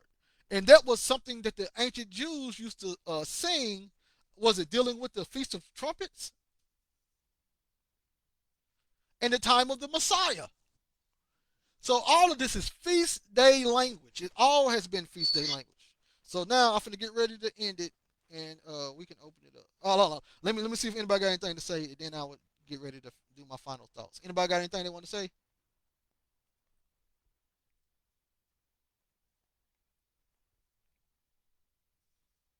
All righty. Let's get ready to finish this. Daniel, go back to Daniel. So now we should know what the Moabs represent. We should know what's going on. The 1,335 days is going to be your final Jubilee period. The 75 days between it is going to be your days dealing with Hanukkah. Your 1,260 days, that's going to be dealing with your Passover. The 1,290 days, that's going to be dealing with your Purim. Okay, and I'm pretty sure you can actually find unleavened bread in there. I'm pretty sure you can find oh yeah, because the Day of Atonement is there. You got your 10. I'm pretty sure. What is the other one? Your trumpets. I'm pretty sure you can find your trumpets and etc. The first fruits are there. This is Daniel using numbers as an allegory, as a dark saying to represent feast days. So now he did the same thing dealing with Daniel 70 weeks. Daniel 9 dealing with Daniel 70 weeks. It's stated, and may I quote from Daniel, all praises to the Most High, for the people to understand what Daniel 70 weeks is about, which was going to be the same time the 1,335 days come about. Listen to what it states. First of all, for predators, we tell y'all that the Bible, all prophecy was fulfilled first century. This is why Luke 21:22, Christ said, when Jerusalem is surrounded by armies, these are the days of vengeance, that all things written will be fulfilled. That's the Messiah's words. I'm not going to fight against them. The days of vengeance, all things written was going to be fulfilled. Christ stated during Jerusalem being destroyed by uh, the armies, the Roman army. Christ wasn't the first person to say that. Daniel stated the same thing first. Daniel stated, let me show you. Daniel stated that all prophecy will be fulfilled. Daniel 9:24. 70 weeks are determined upon thy people and upon thy holy city, to finish the transgression, to make an end of sins, to make reconciliation for iniquity, to bring in everlasting righteousness, and to seal up vision and prophecy, and to anoint the most holy. So Daniel was given a time period. These moeds, right? These time periods that these things had to be fulfilled. And one of the things that was going to be fulfilled within that time period of the moeds was vision and prophecy was going to be fulfilled. Okay? That's the end of all things. That's the fulfillment of all prophecy. Christ stated in Luke 21, verse 22, for these be the days of vengeance, that all things which are written may be fulfilled. So Christ is stating Daniel's prophecy was going to be fulfilled his generation. Okay? Not our generation, but his generation. That's when Daniel's prophecies was going to be fulfilled, just like Daniel exclaimed. Now, what people don't understand, and I gotta say, I know y'all been listening a long time. I know y'all been listening a long time. Y'all probably like, man, I wish this guy hurry up and shut up. He really don't talk good English anyway. He's stumbling over words. He don't know what he's talking about and all that stuff. I'm a futurist and etc. I know that people think this, right? But if you haven't got anything from what I said, please understand this point. And give me about 10 seconds because it's saying my face, I'm online. Did it kick me offline? Okay, no, I'm still online. All right, there we go. I'm still on. All right. I want everybody to understand the 1,335 days. This is coming from Israel's perspective. I want y'all to understand what Israel was waiting on. If you have not got anything else from what I have brought out, if you said I was tripping about everything, I want to I want you to leave here understanding why all things have been fulfilled in the Bible. It's because what Israel was waiting on. Now, what Israel was waiting on, let me tell you this plainly, it might be different from what you're waiting on. Okay? If you're waiting on Christ to come back, kill people, give you slaves, give other people slaves, make some bloodline be stronger than any other people on the earth. If this is what you are waiting on, that's not what the writers of the Bible was waiting on. Okay. Daniel 9:24 is going to explain what they were waiting on. Okay. This is what Daniel 9:24 says. 70 weeks are determined upon thy people. That's Jerusalem. That's Israel. And upon thy holy city. That's Jerusalem. So Israel and Jerusalem was to finish the transgression. Remember, finish the transgression, right?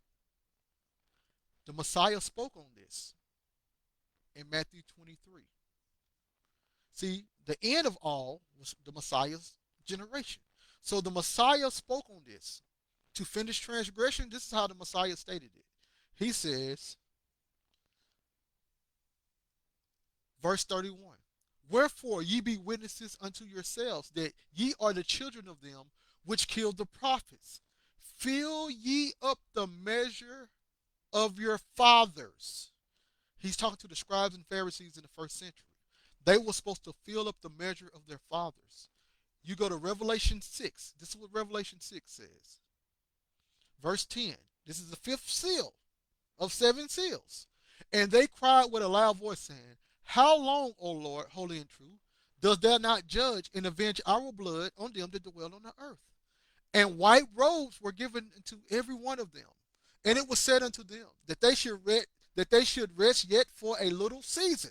Remember that season is dealing with Moabs. Remember that season right there. This is feast day language. They should rest for a little season until his fellow servants also and their brethren that should be killed as they were should be fulfilled. So the Messiah, they was all stated in the first century. We're waiting for the senseless deaths of your brothers and your servants be reached, and I will bring in my wrath. See, that's seal 5. Seal 6, what it says, verse 17. For the great day of his wrath is come, who is able to stand? So you see, seal 6 is piggybacking off of seal 5, which is seal 5. They're killing the followers of the Messiah, the followers of the church. So Daniel states to his people, okay? This isn't written for people outside of Israel to come and try to uh, translate this and make this be something else. No. He says, 70 weeks are determined upon thy people in thy holy city to finish the transgressions and to make an end of sins. Make an end of sins. Let me show you what that is. 70 weeks are determined to make an end of sins. 1 Corinthians 15, verse number 55. Well, we can start at 54. For when this corruptible shall have put on incorruption, and this mortal shall have put on immortality, then shall be brought to pass the saying that is written, death is swallowed up in victory. O death, where is thy sting? O grave, where is thy victory? The sting of death is sin. So now, I'm going to go back to 55. O death, this is what he said. O death, where is thy sting? And we find out the word sting right there could be sin, could be substituted for sin. So in other words, he's saying, O death, where is thy sin? And the strength of sin is the law. So as long as you have the law, you have an what's the word I'm looking for? The You have an accuser. That's the word. As long as you have the law, you have an accuser. And if the accuser is correct, you have a punishment. So, to get rid of death, To get rid of grave, to get rid of sin, you have to get rid of the law. If there is no law, there's no strength for sin. If sin has no strength, it can die. If sin can die, the grave is shut. If the grave is shut, there is no more death. We're going to show you what all that meant. But they was going to finish sin. So if they was going to finish sin, guess what had to be fulfilled? What had to be fulfilled in order for them to finish sin? Let me see if I can find it. Let me see if I can find it real fast. Let's see if I can find it real fast.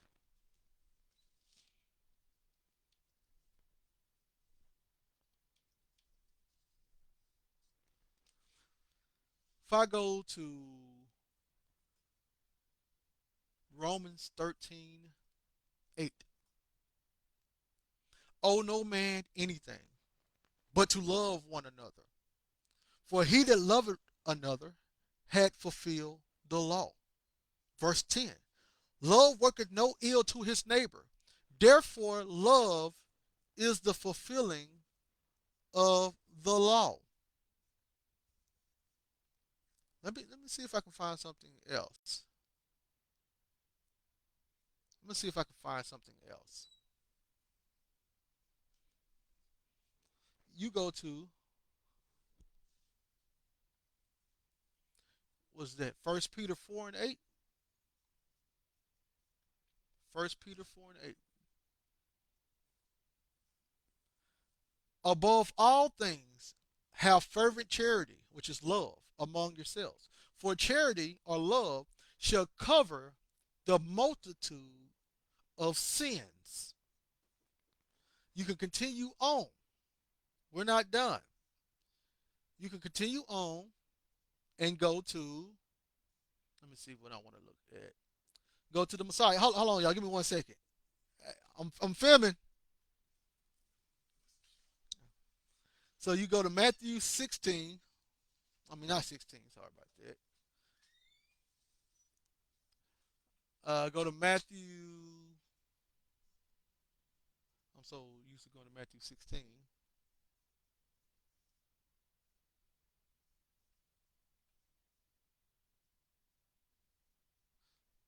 Matthew 5. Sorry. Matthew 5. It just clear. It just came back in my mind. All right, Matthew 5. It states. Let me show you what the Lord said. Think not I am come to destroy the law or the prophets. I am not come to destroy, but to fulfill. So we know that Christ had to fulfill some things inside of the law and the prophets and in the Psalms. But we find out that the fulfillment of the law itself is dealing with love. So we got Daniel come talking about Daniel 9.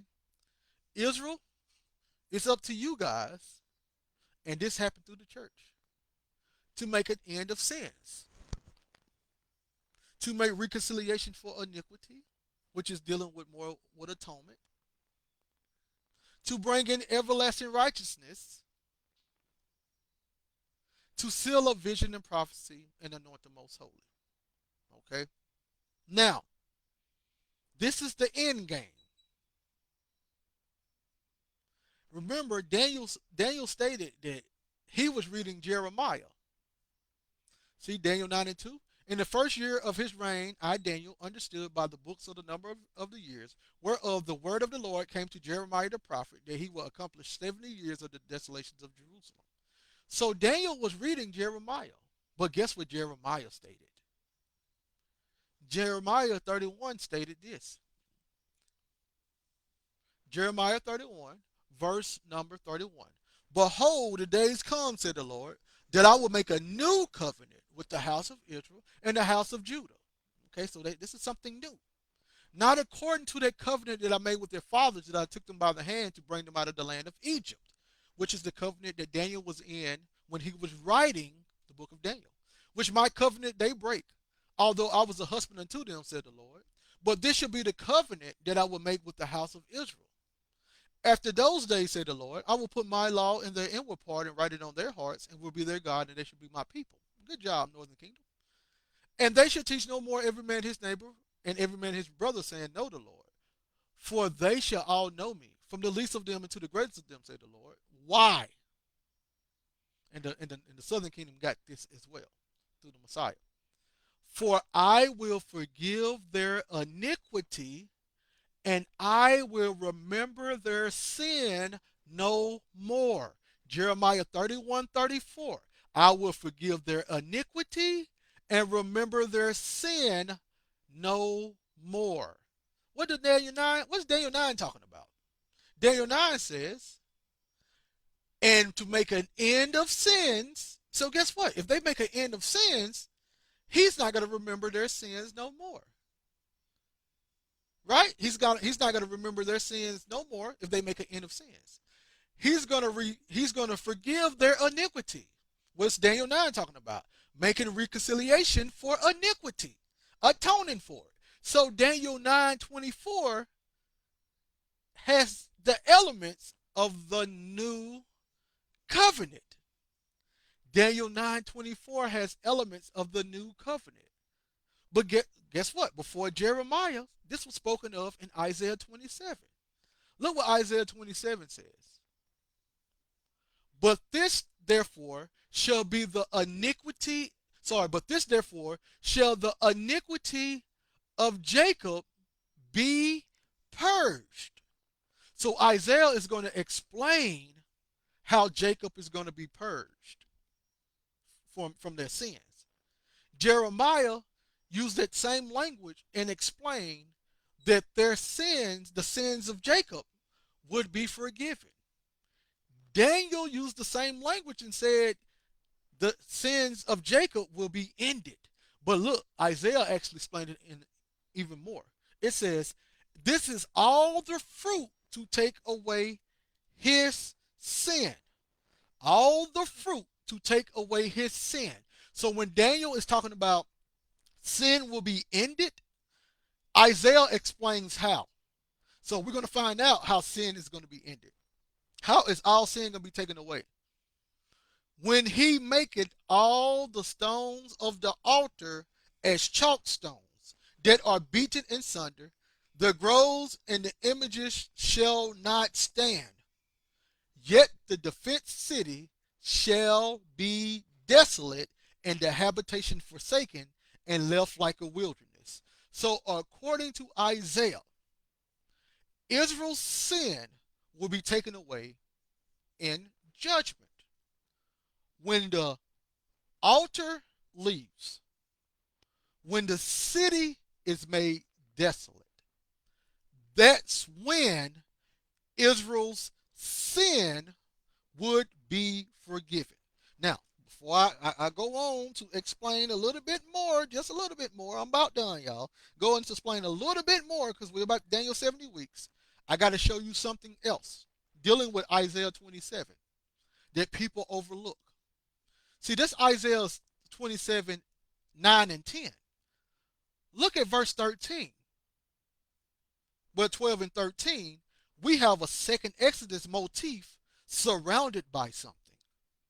It shall come to pass in that day, the Lord shall beat off from the channel of the river unto the stream of Egypt, and ye shall be gathered one by one. So now the Lord is gathering one people one by one. Now we got that in Matthew 24. It stated the Lord is going to gather his people with the angels, O ye children of Israel. Now look at verse 13. And it shall come to pass in that day, the great trumpet shall be blown. So we got a gathering and the blowing of a trumpet. Same thing in Matthew 24. We got a gathering and the blowing of the trumpet. But look what happened. And they shall come, which was ready to perish out of the land of Assyria, and the outcasts in the land of Egypt, and shall worship the Lord in the holy mount at Jerusalem. Hold on. Hold on. So all of this is coming by for the people to worship the Lord at Mount Jerusalem. Sorry, at the mount in Jerusalem. The Lord is doing this. So the people to worship him at the mount at Jerusalem. So Jacob's sin has to be purged. There has to be a destruction. And when the destruction occurred, then the great trumpet was going to be blown for the people to come in and worship the Lord at Jerusalem. See, this is the same trumpet that Paul spoke about in 1 Corinthians. At the final trumpet, we shall all be changed.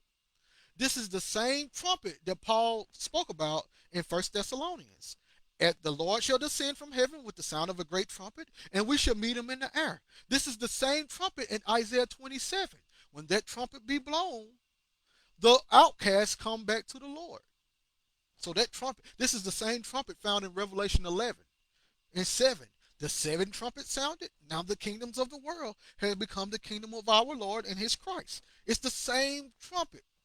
We're going to show you in just a second what that trumpet is, where it's found in the Bible, and what it's all about. But the point is, this right here, if you put Isaiah 27 with Jeremiah 31 and Daniel 9, this is talking about the new covenant. They're waiting on the old covenant to be taken away in order for a new covenant to come. See, this is what Zechariah is talking about. You remember Zechariah 14? Let me see if I can find it real fast. Zechariah 14. It stated that when this happened, the people, verse 16, going to all come up year to year to worship the King, the Lord of hosts, and to keep the Feast of Tabernacles. What did they leave out? See, these people are talking about the oldness of the letter. They're making this Jerusalem that people are coming to worship in. They're making that Jerusalem be an earthly Jerusalem in which people are coming to worship in. See, that's the oldness of the letter, remember? The newness of the spirit is differently. It's different. Let's show you what the newness of the spirit says this is, and then we're going to finish on with these 70 weeks. This is what the newness of the spirit says this mountain is. You go to Hebrews. Let me find it real fast. You go to Hebrews chapter, let's see here. It's going to be 12 or 13. Hebrews 12. He's telling them, verse 18 and 19, for you are not common to the mount that might be touched. The mount that might be touched. Hold on. The author of Hebrews. He explains it, guys. Hebrews 12:18. He explains it. And that touch right there means to manipulate, to verify by contact, to search, to feel after, to handle, to touch. Listen to what he says.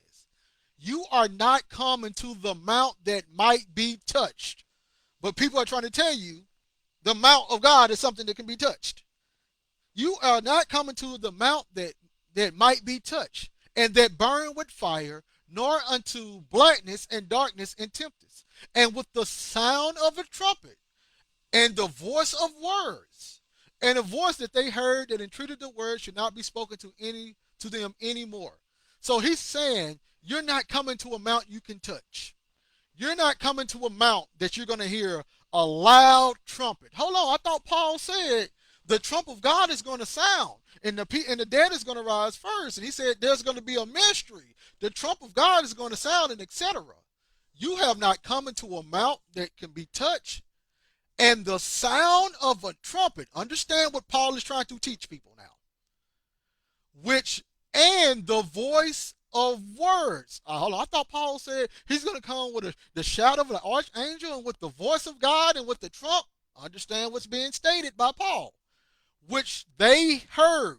So he's saying you're not going to come to something that has already happened before, that entreated them that should not be spoken anymore.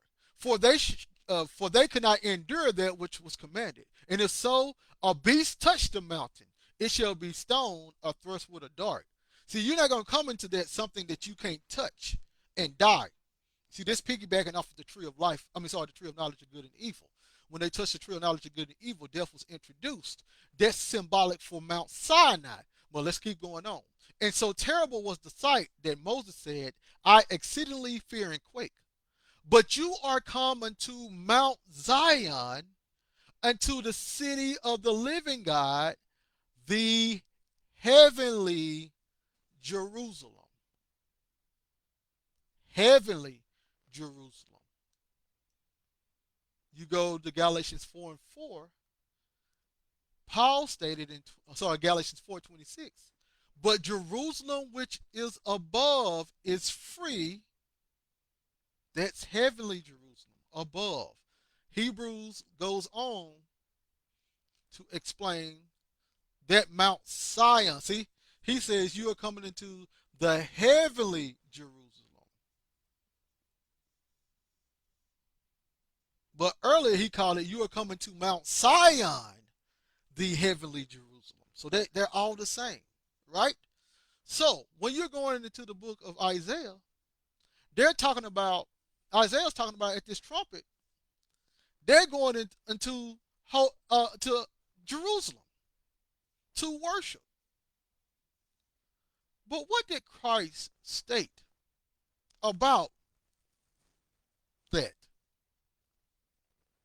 Is it John 4? Let me see here. John 4, verse number 23. But the hour cometh, and now is, when the true worshipers shall worship the Father in spirit and in truth. For the Father seeketh such to worship him. God is a spirit, and they that worship him must worship him in spirit and in truth. This is why John in Revelation, John said he was in spirit on the Lord's day. So, if you put it all together, the only way to worship the Lord was to enter into heavenly Jerusalem, Mount Zion. And Paul stated if the Spirit of God was leading people, then they would be spirit indeed. So, in other words, if you have the Holy Spirit is leading you, you are considered the Spirit of God. And within that Spirit of God, you have the ability to enter into that sacred space, the ark of the holy of holies, and worship and have a relationship with God. This is all heavenly stuff. So you got Daniel, who's in captivity.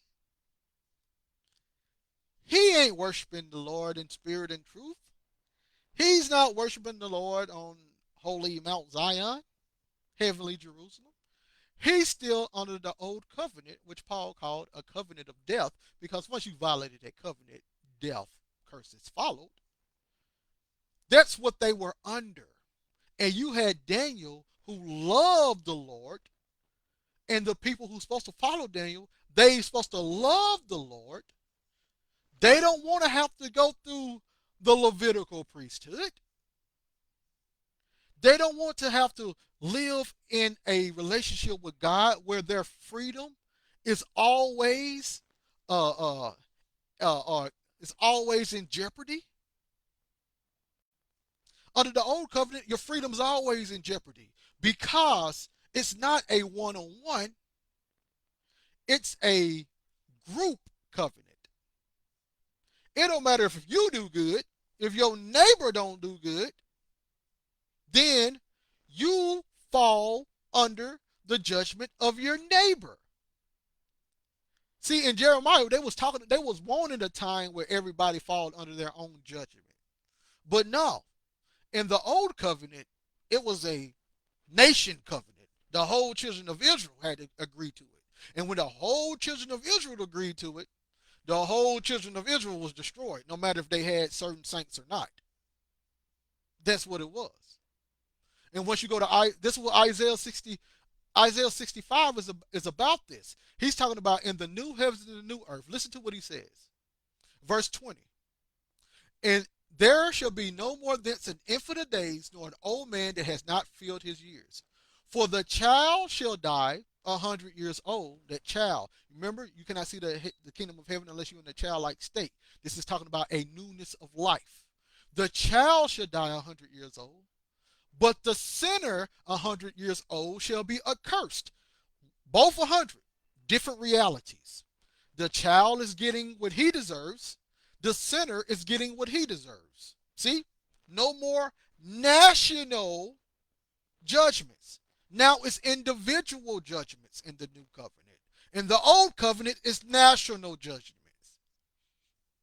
See? That's so Daniel, all of them is waiting on a time that they can have a relationship with their God, not having to deal with all this other stuff. If Daniel wants to be righteous, he can be righteous and affect himself. If Daniel wants to be wicked, he can be wicked and affect himself. He don't have to affect his children, none of that stuff. This is what they're waiting on. This is their utopia. This Isaiah 65 said the sinner is going to die. People are still going to die under the new heavens and earth. The people under the new heavens and earth, which is a new system, a new creation, a new way of doing things. The people under the new heavens and earth, they have the ability to be saints or sinners. He changed the way that he interact with people. And the interaction, either you can be a saint or a sinner.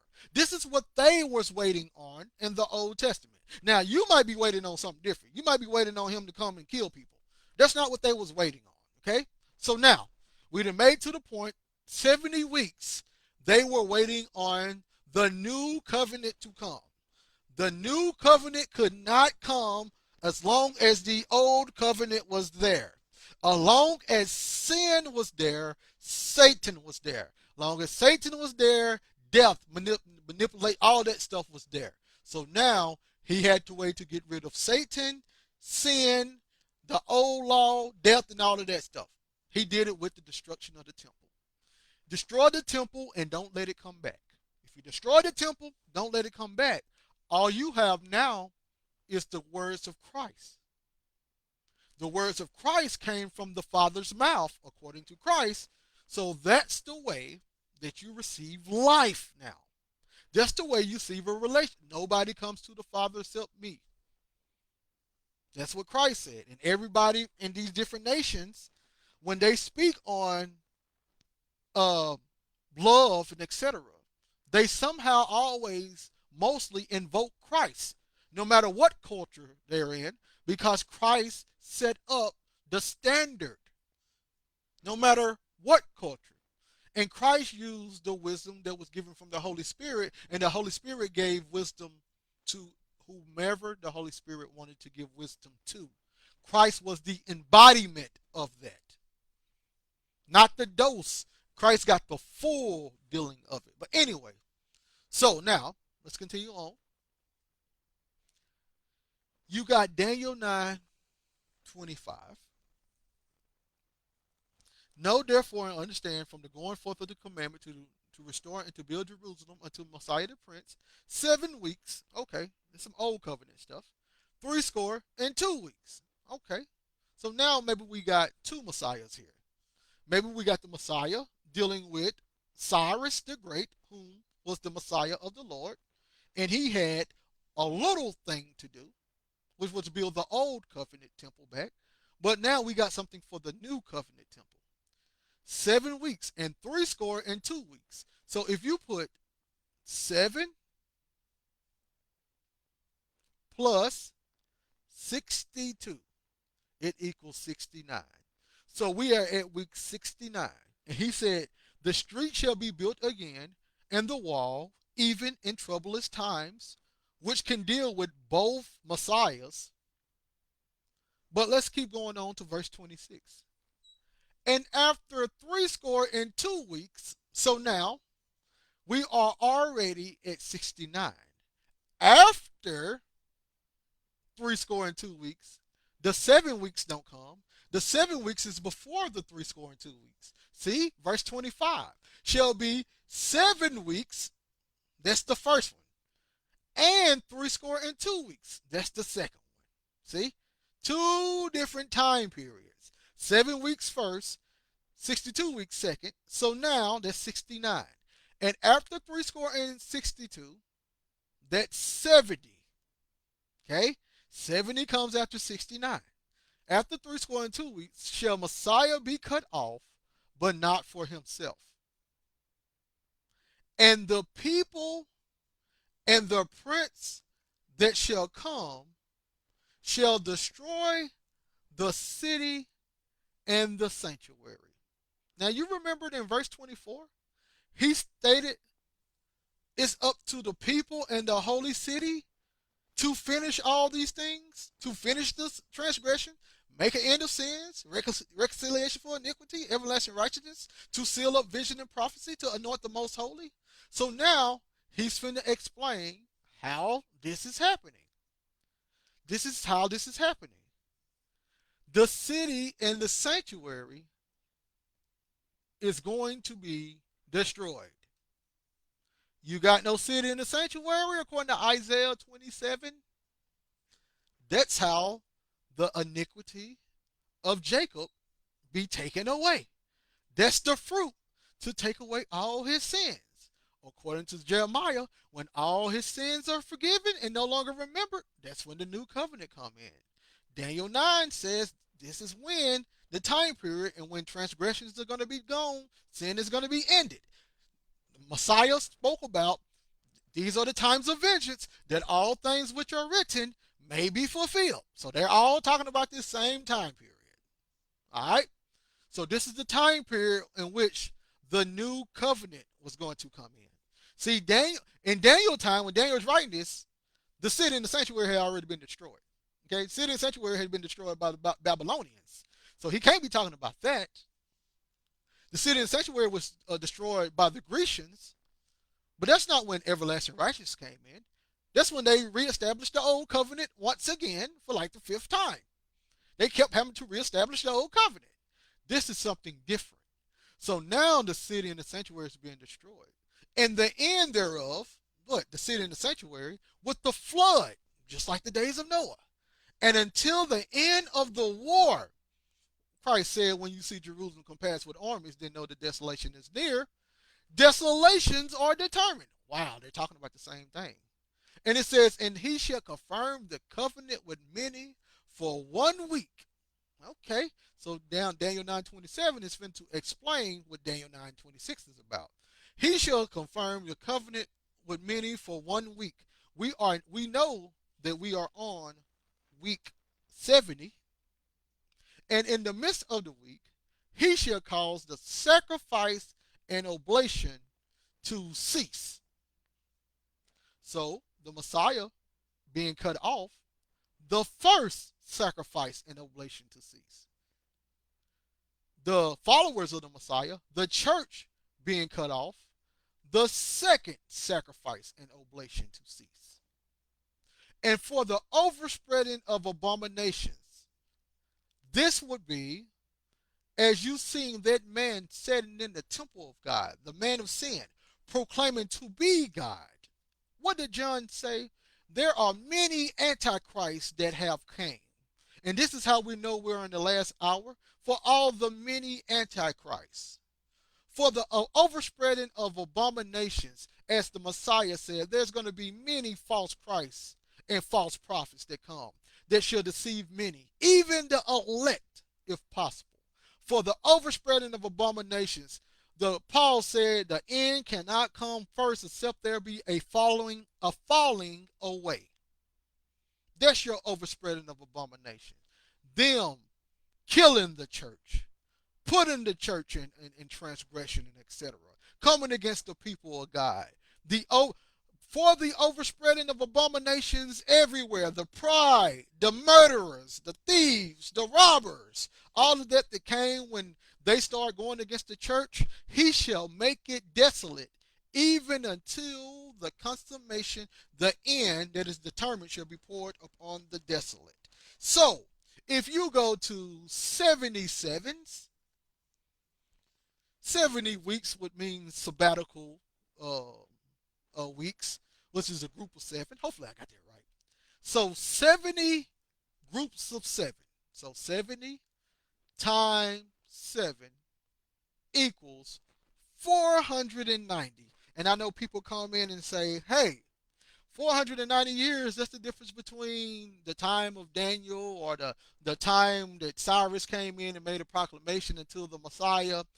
That's what 400 years, that's the 490 years. And then you have other people come in and say, no, that date don't work. It's 483. Or once you look at the Hebraic calendar, lunar time, this is it. Or you look at the solar time, that is that. Or the Gregorian calendar, and then they go by the letter, and then they try to make all these things work. Meanwhile, this is what Daniel did, because Daniel knows that that trumpet of Isaiah is when all these things are going to happen. All these things are going to happen during that trumpet of Isaiah. So, while you are calculating years and going into history books, Daniel, being an Israelite, is looking at the Moed. So, we're going to see how Israel got in this mess in the first place, and how Daniel was looking at the Moed, or the angel was looking at the Moed to explain to Daniel how the Lord did things in on his festal calendar. Yes, the 77s is dealing with the festival calendar as well. Wow. So, first of all, let's show you. I got it, Facebook. I'm about to end in a minute. Okay. You don't have to keep sending me messages. All right. Let me show you how Israel got into this ridiculousness in the first place. You go to Second Chronicles 36. This is dealing with the days of Daniel. This is this is how Daniel's generation and before his generation got into this. Second Chronicles 36, 20 through 21. It states, and them that had escaped from the sword carried he away to Babylon, where they were servants to him and his sons until the reign of the kingdom of Persia, to fulfill the word of the Lord by the mouth of Jeremiah, until the land had enjoyed her Sabbaths. For as long as she lay desolate, she kept Sabbath to fulfill 60 and 10 years. Remember, Daniel said he was reading Jeremiah to understand that the 70 years was complete. So we got the author of Second Chronicles talking about the 70 years that that Daniel spoke about. That Jeremiah spoke about for the land to fulfill her Sabbaths. She had to do 70 years worth. Okay, let's keep going on. We go to Jeremiah 25. Jeremiah 25, 1. The word that came to Jeremiah concerning all the people of Judah in the 4th year of Joachim, the son of Josiah, the king of Judah, in the 1st year of Nebuchadnezzar, king of Babylon. All right, 7 through 11. Yet ye have not hearkened unto me, said the Lord, that ye might provoke me to anger with the works of your hands to your own hurt. Therefore, thus said the Lord of hosts, because ye have not heard my words, behold, I will take all the families of the north, said the Lord, and Nebuchadnezzar, the king of Babylon, my servant, and will bring them against this land and against the inhabitants thereof, and against all these nations round about, and will utterly destroy them, and make them an astonishment and a hissing and a perpetual desolation. Moreover, I will take from them the voice of mirth and the voice of gladness, the voice of the bridegroom, the voice of the bride, the sound of millstones, and the light of the candle. This is exactly what's said in the book of Revelation, coming against Mystery Babylon. Mystery Babylon being Jerusalem, but Jeremiah had already spoken the same language against Jerusalem during the first destruction. So you got John the prophet using the same language from the Holy Spirit via Daniel's writings to speak against the destruction of Jerusalem the second and final time, dealing with covenantal things. Okay? And this whole, and I'm talking about the song of Moses coming upon Israel the final time. And this whole land shall be a desolation, an astonishment, and the nation shall serve the king of Babylon 70 years. So now, according to Second Chronicles, for every year the land did not enjoy their Sabbaths that was going to come upon Jerusalem. So the sabbatical Sabbath happened every seventh year. Okay? So if 1 year represents the group of 7 years that Israel did not do the Sabbath rest correctly, if one represents the group of seven, so there will be one times seven, one time the group of seven. How many would 70 be? Well, if you go to 70 times the groups of seven, you have 490. 490 worth of groups of seven sabbatical years, Israel violated the land Sabbaths. So Daniel is in a 70 weeks determination himself.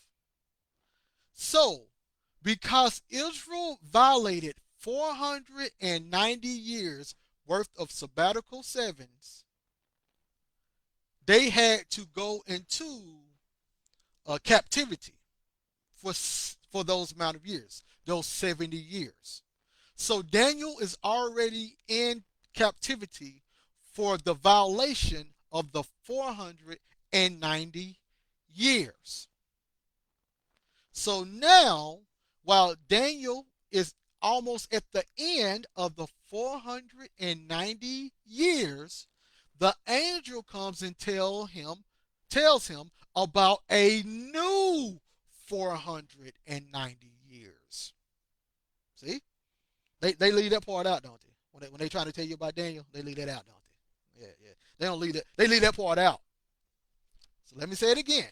While Daniel was at the end of a captivity that dealt with them violating 490 years, there he's at the end of the captivity, right?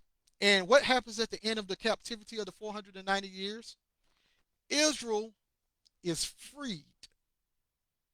So now the Lord tells the angel to tell Daniel about a new 490 years. And what happens at the end of the new 490 years? Israel set free, but a new type of freedom. So we're looking at two 490 years. Okay? That's the first thing first. Second of all, Daniel is understanding about the new 490 years. This is what Jeremiah and Isaiah was talking about. And this trumpet that's being spoken of, it means something. Let's find out what it means. So in Exodus 23,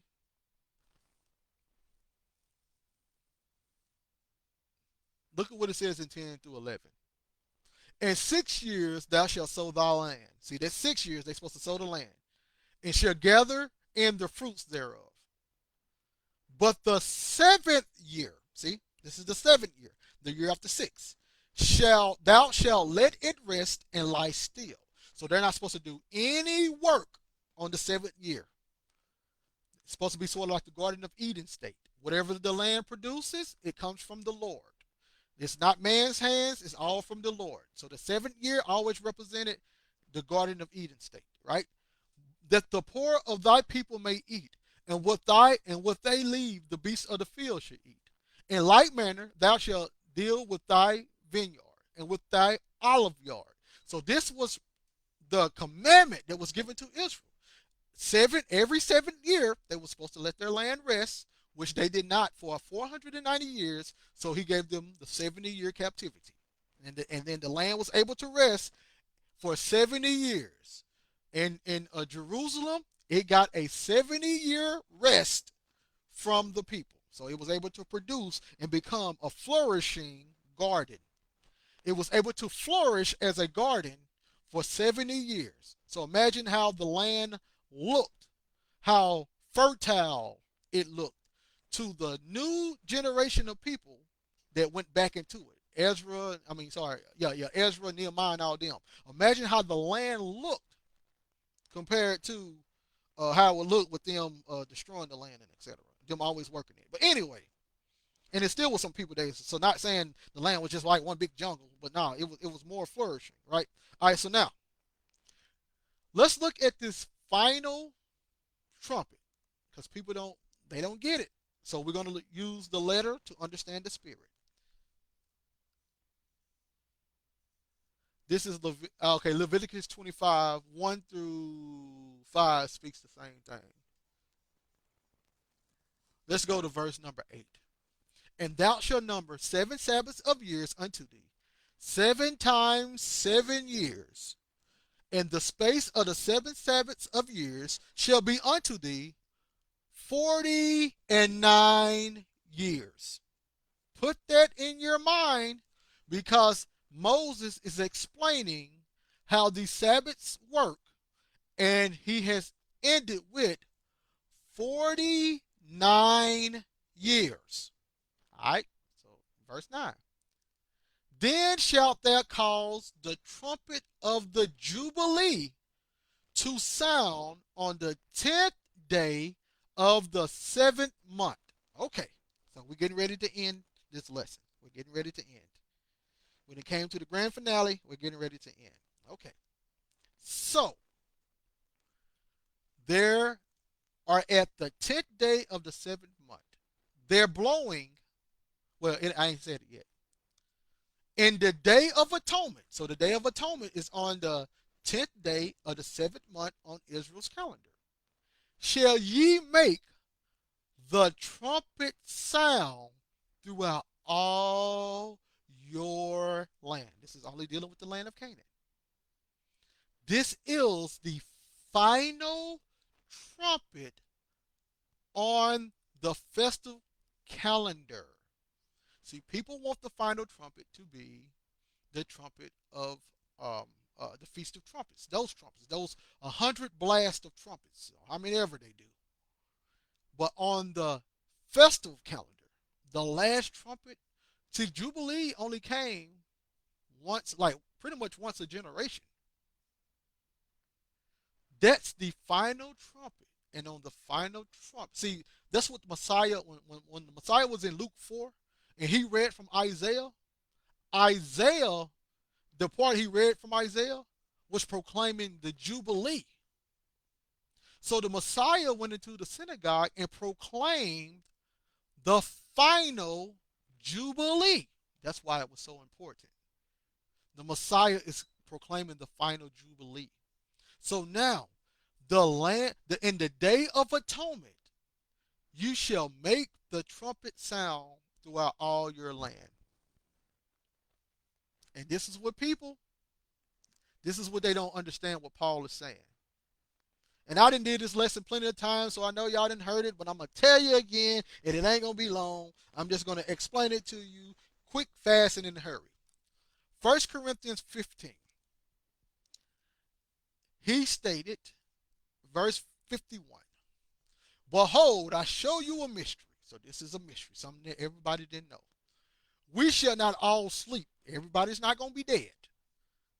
But we shall all be changed. When is the change going to happen?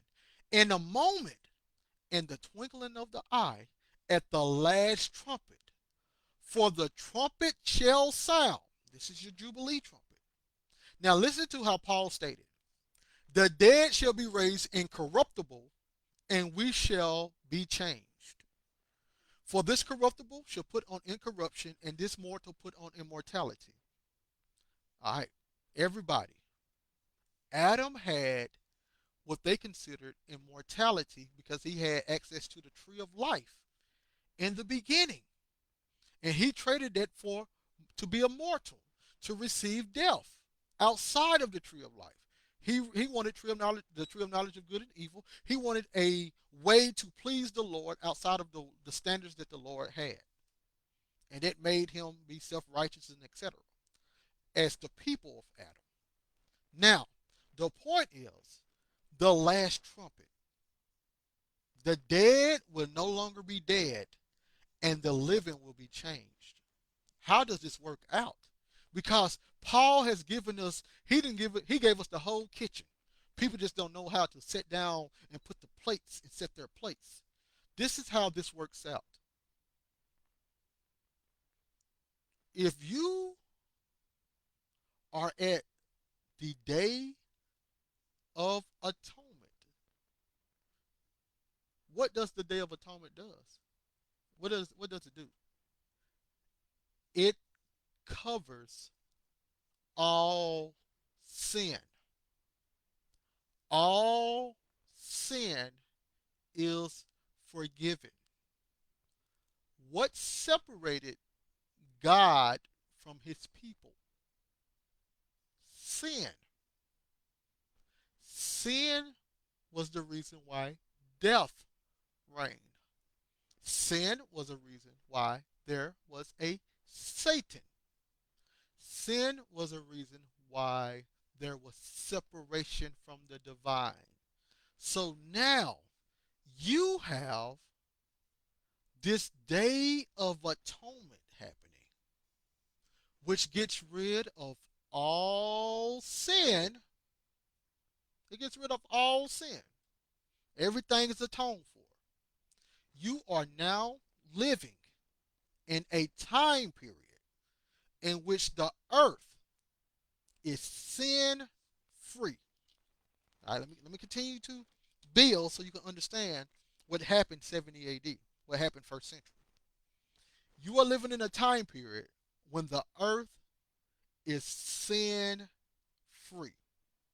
So now that the earth is sin free, the people who was sold under sin is freed. So now God has, let me say the Father. The Father have a group of people that sin free. You remember in First John it said what people say it's impossible.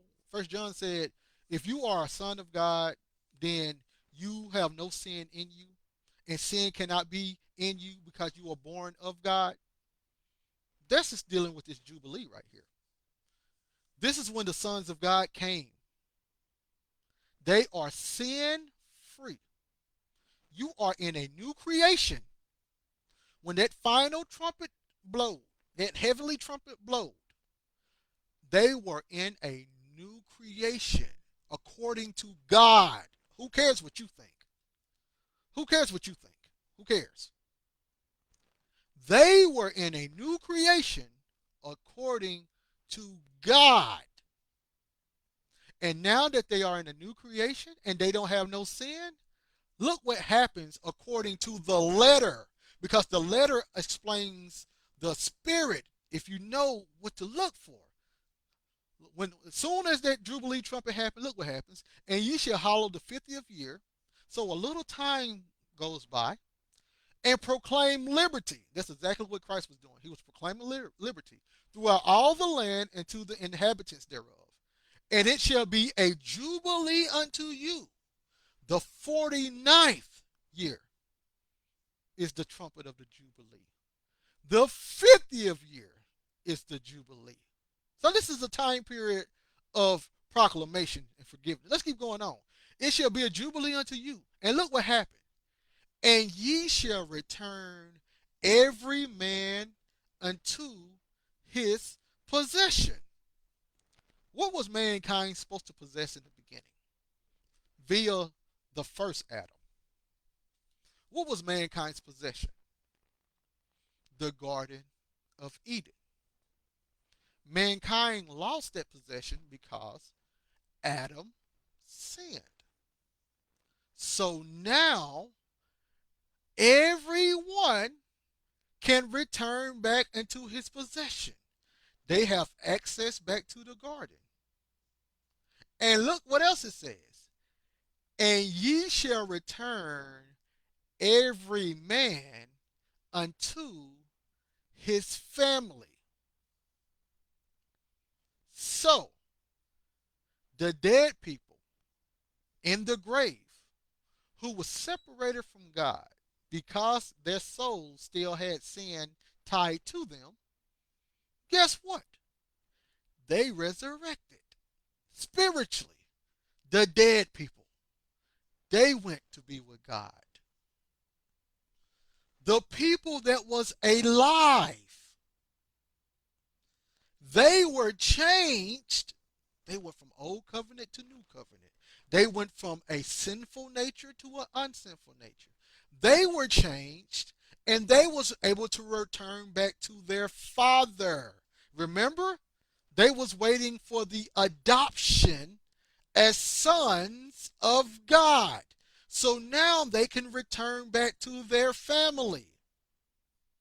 And when God becomes your God again, when God becomes your father again, the Messiah explains what this meant.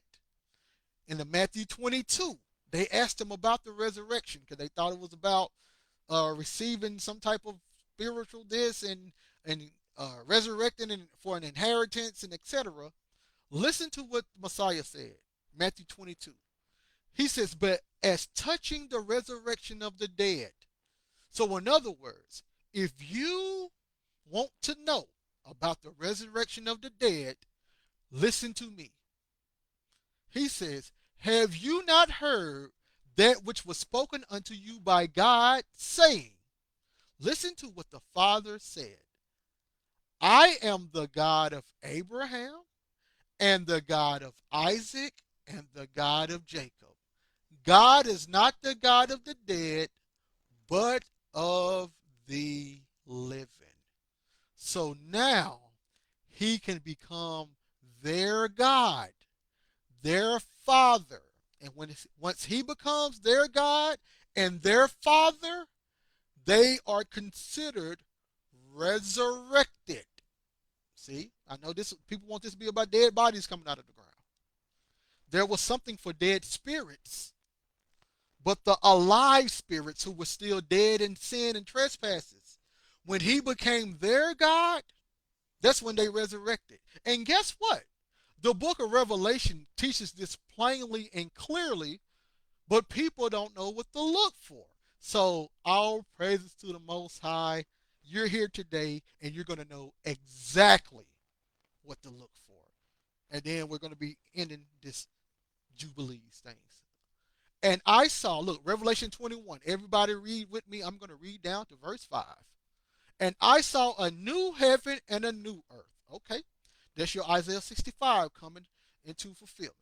For the first heaven and the first earth will pass away. Right? This is when Jerusalem is being destroyed. The old system is being destroyed. And there was no more sea. There's no more places for darkness because the sea in Genesis 1 represented the place where darkness dwelt. So now there's no more darkness. And I, John, saw the holy city, New Jerusalem, coming down from God out of heaven. First thing, first thing we should know, New Jerusalem is heavenly Jerusalem. So this is something heavenly. Okay? It's coming out of God, who is a spirit. So this Jerusalem is coming from a spirit. It's prepared as a bride adorned for her husband. Look what happened in verse 3. And I heard a great voice out of heaven saying, behold, the tabernacle of God is with men. He has brought his dwelling place where his servants are. And he will dwell with them. Guess what? They are on Mount Zion now. He has brought Mount Zion to them, and now the Lord is dwelling with them, just like he dwelled with Adam and Eve in the first place. And listen to what it says. And they shall be his people. Remember, every man is going to return back to their family. They shall be his people, and God himself shall be with them and be their God. What did Christ say? Christ said, he's not the God of the dead, he's the God of the living. If you look at the new covenant promise, I will be with them, they will be my people, I will be their God. Revelation 21 and 3 is the new covenant promise. So now, if what I'm stating is correct, which I'm saying what the Messiah said, if an individual has God as their God, they will not die. He's not the God of the dead. So, if what I'm saying is correct, as soon as he proclaims he's their God, there should be an ending of death. Let me see if that follows. So God is with them, and God shall wipe away all tears from their eyes. Is he physically touching them with a napkin, wiping their tears from their eyes? That doesn't make sense. This is a covenantal thing. Look at the next one. And there shall be no more death. Christ already explained to the Pharisees when God becomes their God, the people's God, they are not dead. This why in the verse above it clearly stated he's their God. And the next thing that's stated is there's no more death. It's common sense, y'all. If God is your God, this is what Israel was waiting on. Americans might have something different, but this is what Israel was waiting on. And God shall wipe away all tears from their eyes, and there shall be no more death. This is the change. Neither sorrow nor crying, neither shall there be any more pain, for the former things are passed away. That's your sin. That's your death. That's your law. That's your Satan. That's your separation. All of that has passed away. As long as God is in you, he's taken away all tears. In other words, he's being a comforter. He's taken away all tears. There's no more death. Physical death no longer separates you from the Father. There's no more separation from the Father. He's right there with his creation. Unlike back in the old days, he was never with his creation, and they had to do all kind of sacrifices in order to appease him that they thought. So now there's no more sorrow nor crying. He's not talking about people not being able to get sad or sick or none of that stuff. This is covenantal language. Now you have a relationship with God outside of a system of death. And it says, for the former things are passed away. And look at verse 5. And he that sat upon the throne said, behold, I make all things new. This is a new covenant. This is a new people. This is a new priesthood. This is a new heaven. This is a new earth. This is a new understanding. This is a new spirit. This is all new. He didn't say, I'll make all things old.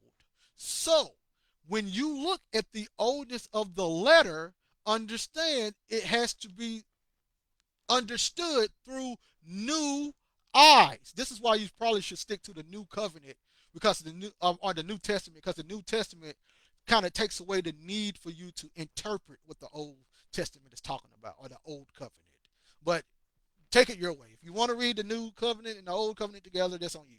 But anyway, and he said upon it, and he said unto me, write, for these things, for these words are true and faithful. You see how this is in Revelation 21?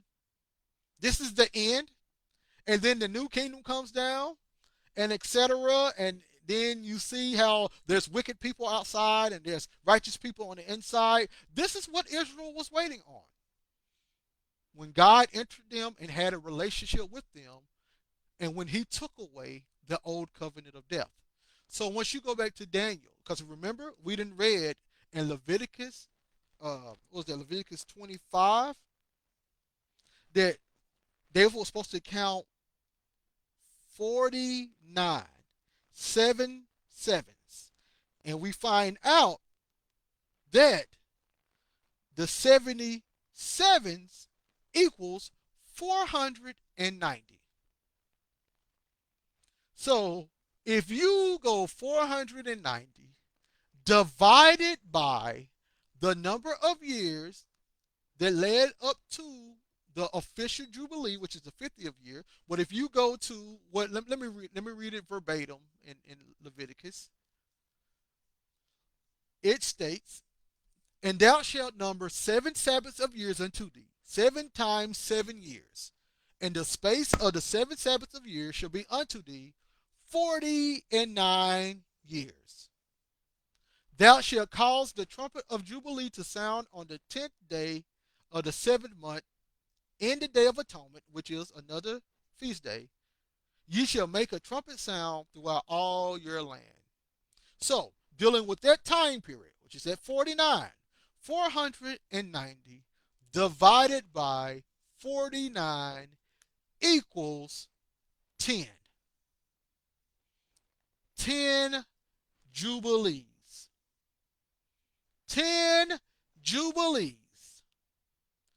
10 jubilees brought forth the first destruction and into a freedom. 10 jubilees brought forth the last destruction and into freedom. And I'm going to read this from the Dead Sea Scrolls dealing with those jubilees, and I'm ending it. For the people who don't know how, that's why they actually have a book of jubilees. That's why they actually have a book of jubilees. But let me read from the Dead Sea Scrolls, and I'm done. I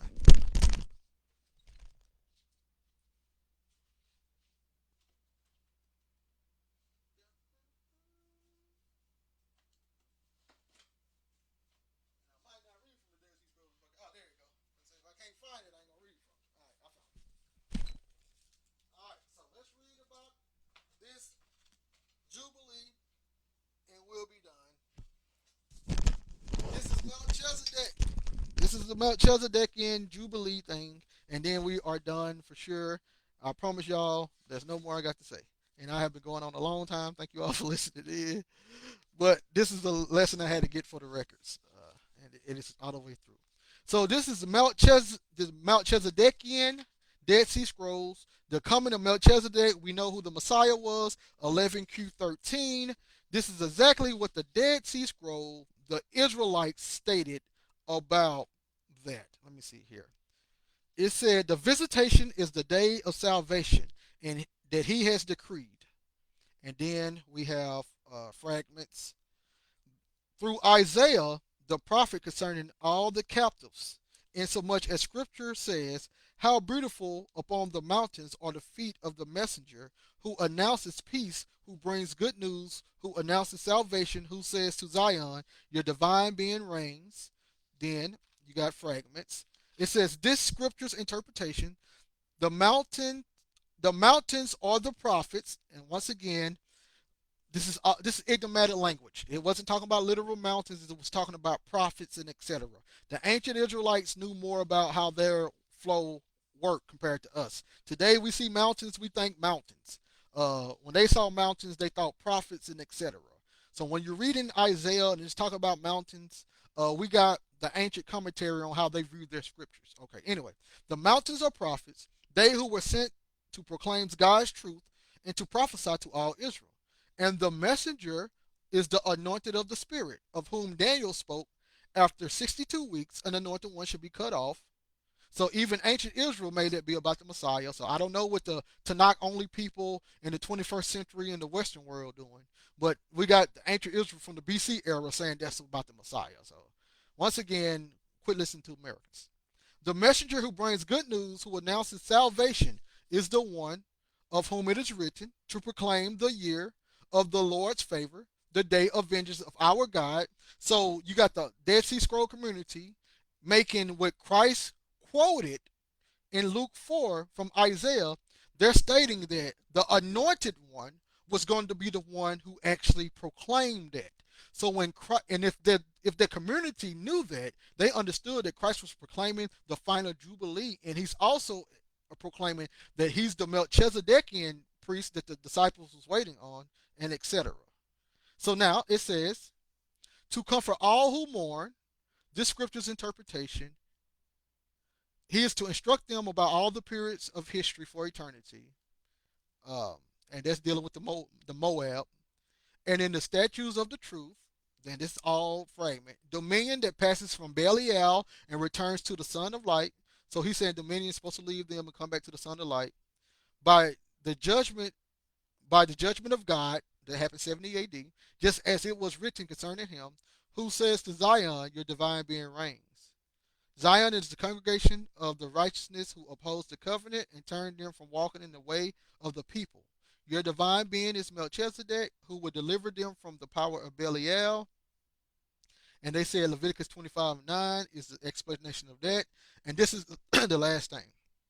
It says, though this word was thus come in the first week of the Jubilee period that follows 9 Jubilees. Then the Day of Atonement shall follow at the end of the 10th Jubilee period. So you see that final Jubilee period, that's when the Day of Atonement is going to follow. So you see, that's the final trumpet.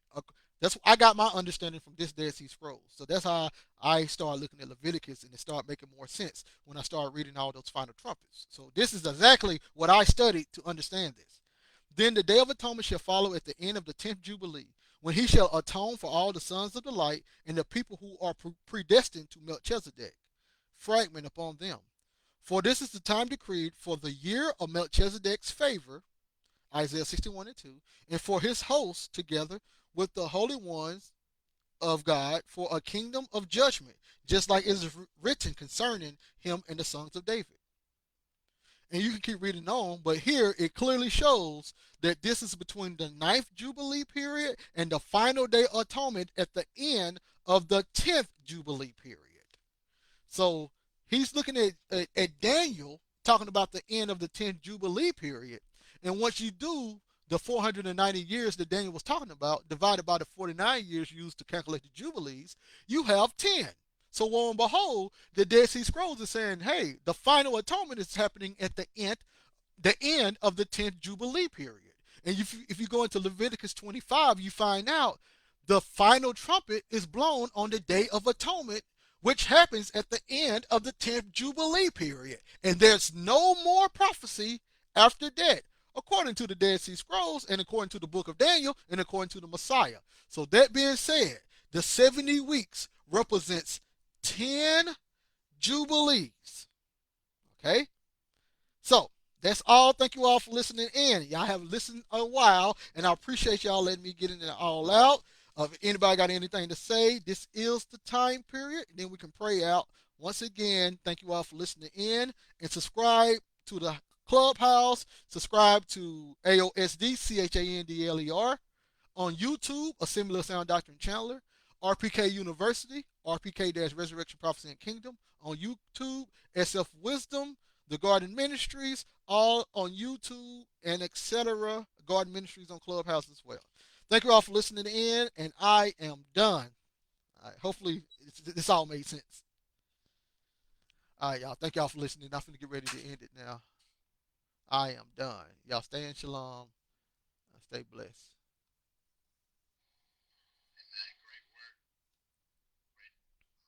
How do I end this?